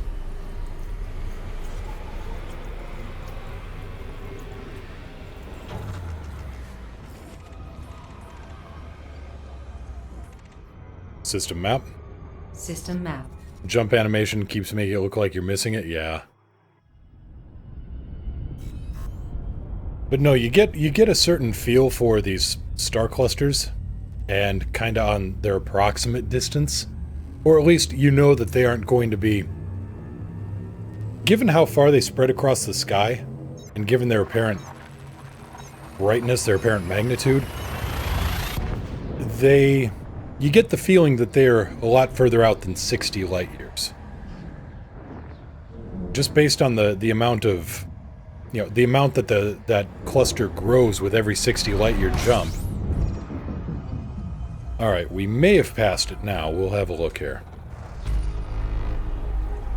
The closer you go, the less there seems to be. Not exactly. Well, no, they're still there. Holy damn. Yeah, they're spreading out. That's what I mean. Turbo Quest, does scanning the star add much, or is honking enough? Scanning the star adds something like $3,000.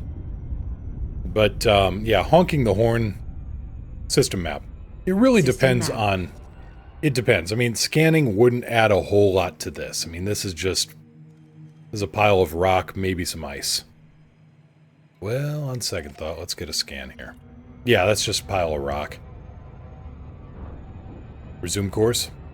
Locking system destination. Now, if it were a water world or a terraformable high metal content, something like that.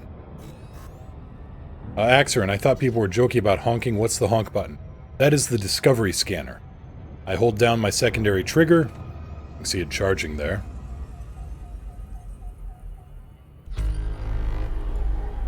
And there, you've just honked the foghorn of discovery.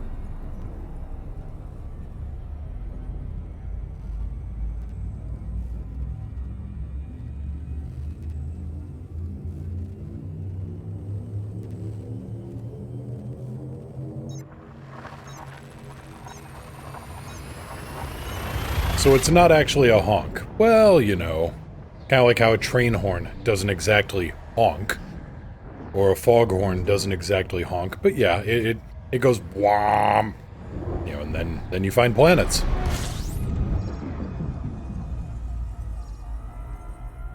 Lovely A-class star. System map. System cartography. Oh, hi there.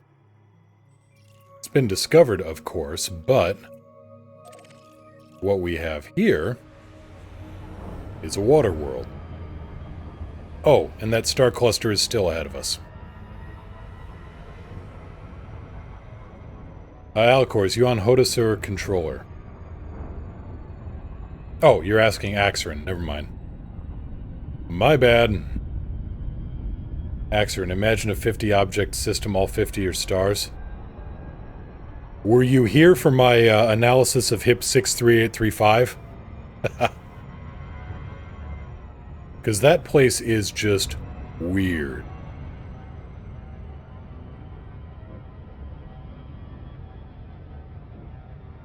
Okay, well, let's go on approach here. Galaxy map. Stellar cartography. Axerin, this is, if you are close to the bubble, a great place to go for exploration. And also just a really weird-ass place to go in principle.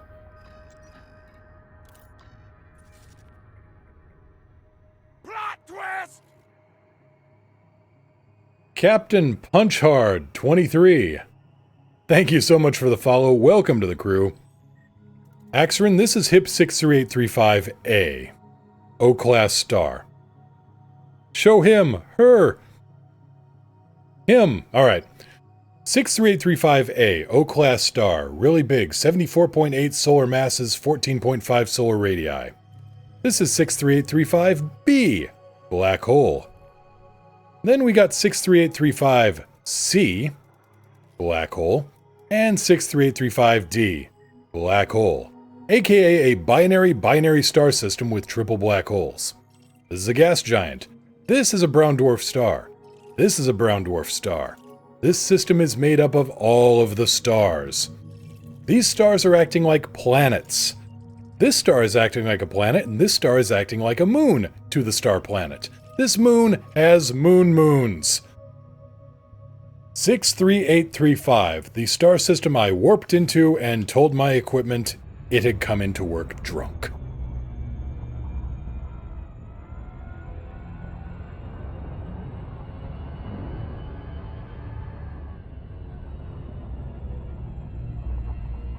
Axerin, it was only actually worth about 750 grand because there weren't that many planets.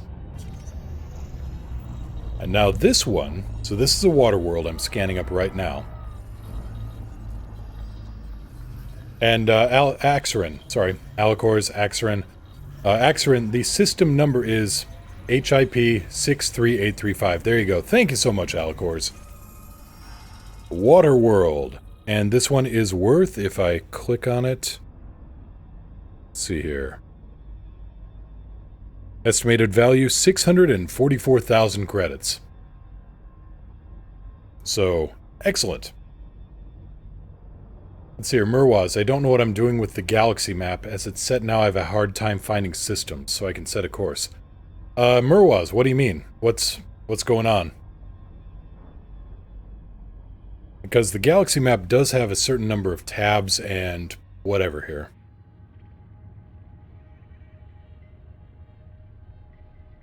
Okay, you fixed it, you think? Alright. Yeah, Axerin, the system is really weird because all those individual stars... It was only set to show visited. Gotcha, Murwaz. Resume course. System destination locked. And there's that star cluster again. So, with that star system, all those stars and their clusters of moons, each one, it's like a star system made up of little individual miniature solar systems. But A, B, C, and D are so close together that there's a massive number of stars orbiting all four of those as a common center of gravity. So the system designator on all those stars is HIP 63835 ABCD.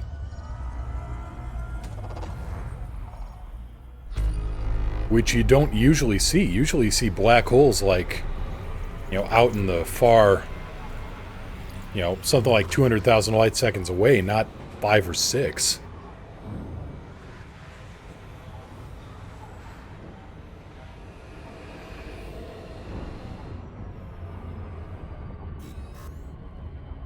Alicor is such a derpy feature? Not really. I mean, you can use that to go back, oh hey, did I go to this star already? Or you can select your course to only go through places you have never been before to maximize profit, you know, on horn honks. Terminus, I went to some binary system with the stars over 1 million light seconds apart. Yeah, that's, Alpha Centauri is a notorious one for that. 7 million light seconds, you have to fly it in Super Cruise. Between Alpha and Proxima. And if anybody tells you there's a free anaconda there, don't believe them. Hutton Orbital is only set up for medium-sized landing pads.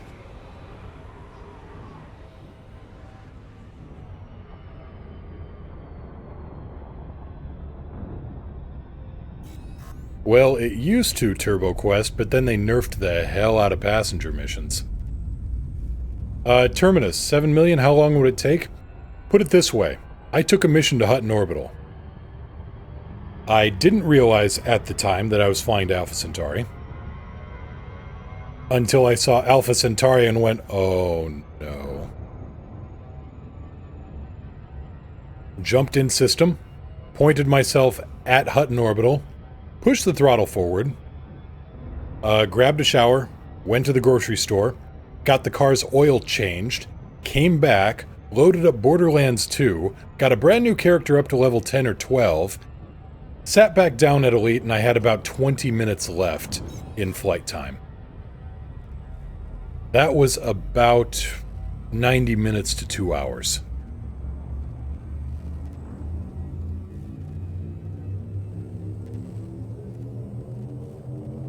Holy space cow. Yes, sacre mou.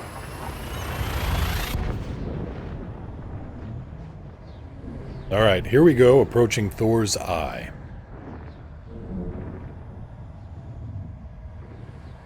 Plot twist! Dubs only, 1123, thank you so much for the follow. Welcome to the crew.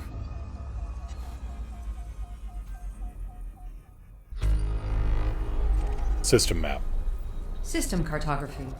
Okay, so we've got a gas giant at 1300 light seconds, Thor's Eye, and, well, Thor's Eye B and Thor's Eye A. This makes no sense to me. This should be Odin's Eye. Thor never lost an eye. At least not in classic mythology.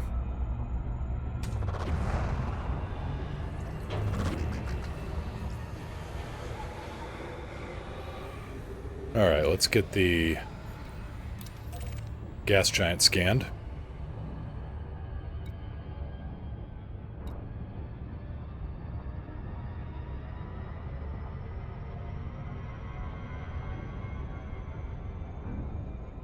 So with an O-class star, I'm looking at the habitable zone here. Holy crap. System map. What is the size on... System map. System map. Thor's Eye A. What are the specs on this? 87.7 solar masses, 16.6 solar radii. Surface temperature 93 grand. Alright. So according to my, Alright, here's the scan going to. According to my market connector, it's saying that the habitable zone for this star is between 2.2 and 3.3 million light seconds.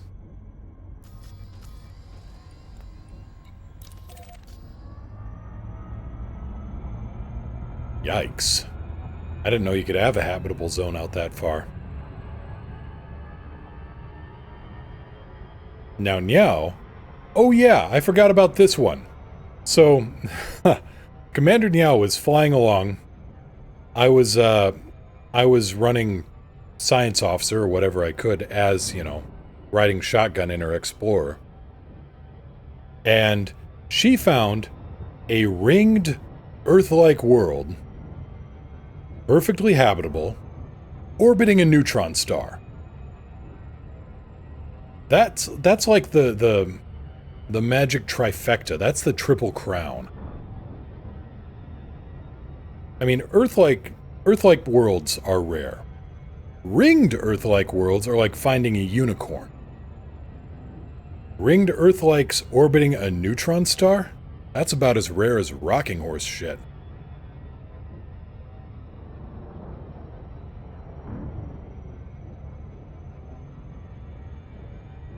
Pretty amazing. Do I have an engineered surface scanner? Yes, I do, TurboQuest. I've got the fast scan on this. Yeah, I've got the fast scan mod.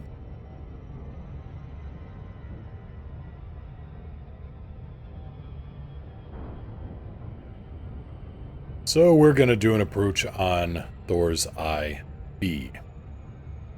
And we're going to see if we can't nose boop this thing. Turbo Quest was a hard choice between fast and long range. Yeah, I have the exact same problem. It's like, do I go with the fast scanner or do I go with the long range scanner? I figured the fast scanner would actually be better. Because there aren't, I mean, if I'm going to be doing a fast scan on something, I mean, if something really catches my eye, I'm going to be flying up to it close anyway. Axerin, why don't black holes kill us in this game? The mundane answer is the limitations of the game engine, maybe.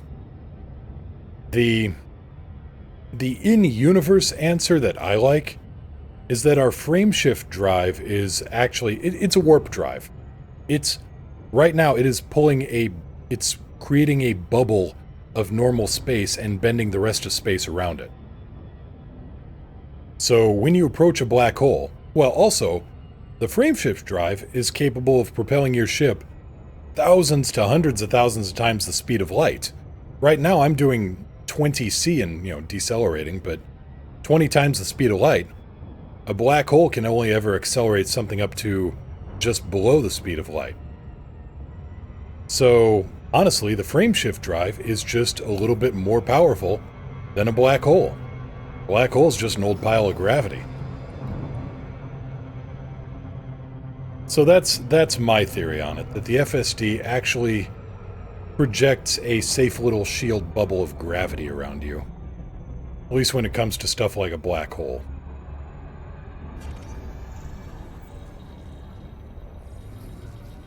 I have no idea how accurate that is, but...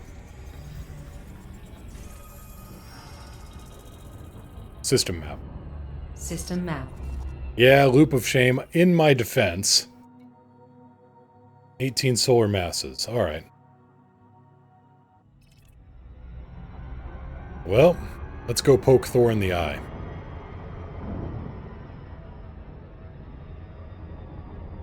Well, okay. Turbo Quest, would you believe me if I said I actually did that so we could get a good view of the gravitational lensing? With the, with that O-class as a backdrop? You can see some of the background stars starting to bend around a little bit. Actually, let's do something even sillier. Let's get the galaxy here. But no, you can also see how I'm turning the ship right now and getting some really weird gravity going on.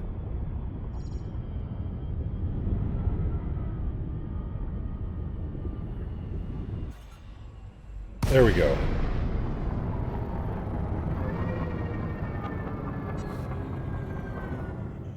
Where's the galaxy at now?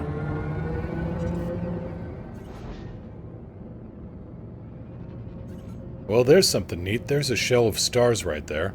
And I just hit the body exclusion zone. I have just nose-booped Thor's eye.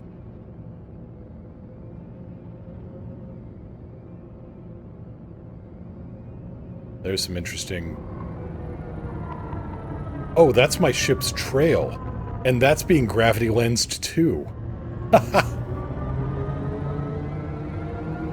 Terminus, is this black hole run in the memory of Stephen Hawking? I'd like to say it was, but this was totally unplanned.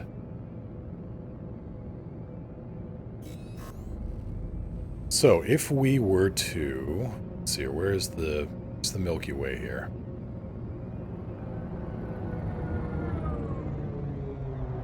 Actually may not be able to see the galaxy because everything is bent and fluey. Fluey, yes, it's a technical term. What is that? That is a... That looks like an orange giant, compared to these other stars around here.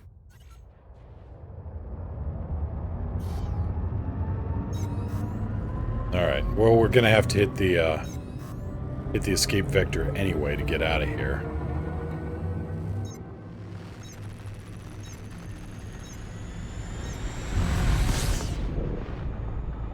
And normal space is going to come snapping back really weird. Yeah, there's the galaxy.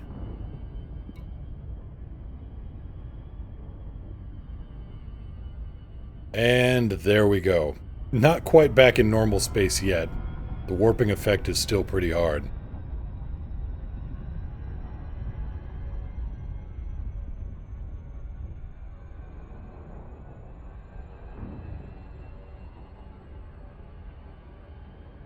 And there we go. We are back in normal space, or, you know, as normal as you can get with a ship that is currently making a hash of the laws of physics. So you, what are you?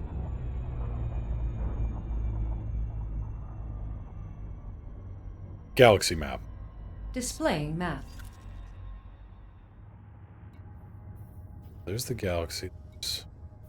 So we are actually somewhat in the star cluster at the moment.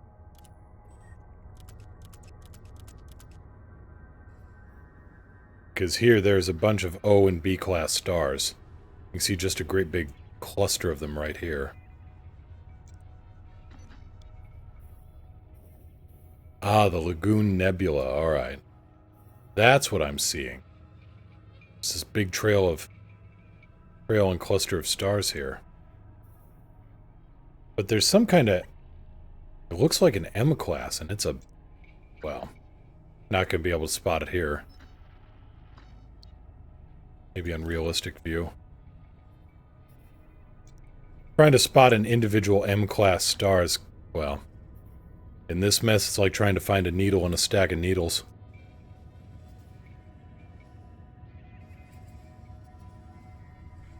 But anyway, Deep Space Exploration 101 with the helpful assistance of Thor's Eye. Alicors, there's no laws of physics in space. Your power plant is powerful enough to run a small town. Not so small. Let's see here. Actually, what is the... I mean, yeah, I'm running a small power plant on this thing, but... This thing is still pumping out 10.6 megawatts. This thing could run a small state, depending. Evergreen Rogue, Mr. Moo, my phone hates your stream, constant buffering, but I think you're great. That's all. 07. And 07 to you. Thank you so much for that, Evergreen. Now, all of that said, 15,000 kilometers away from Thor's Eye. All of that said, I'm afraid I'm going to have to call it here. We went a little late, but that's alright. Good cause and showing some more exploration here, and just how far out we can get here in a fairly short amount of time. We are 4,300 light years away from Narvard, and we covered that in about, what, 2 hours? That's not bad.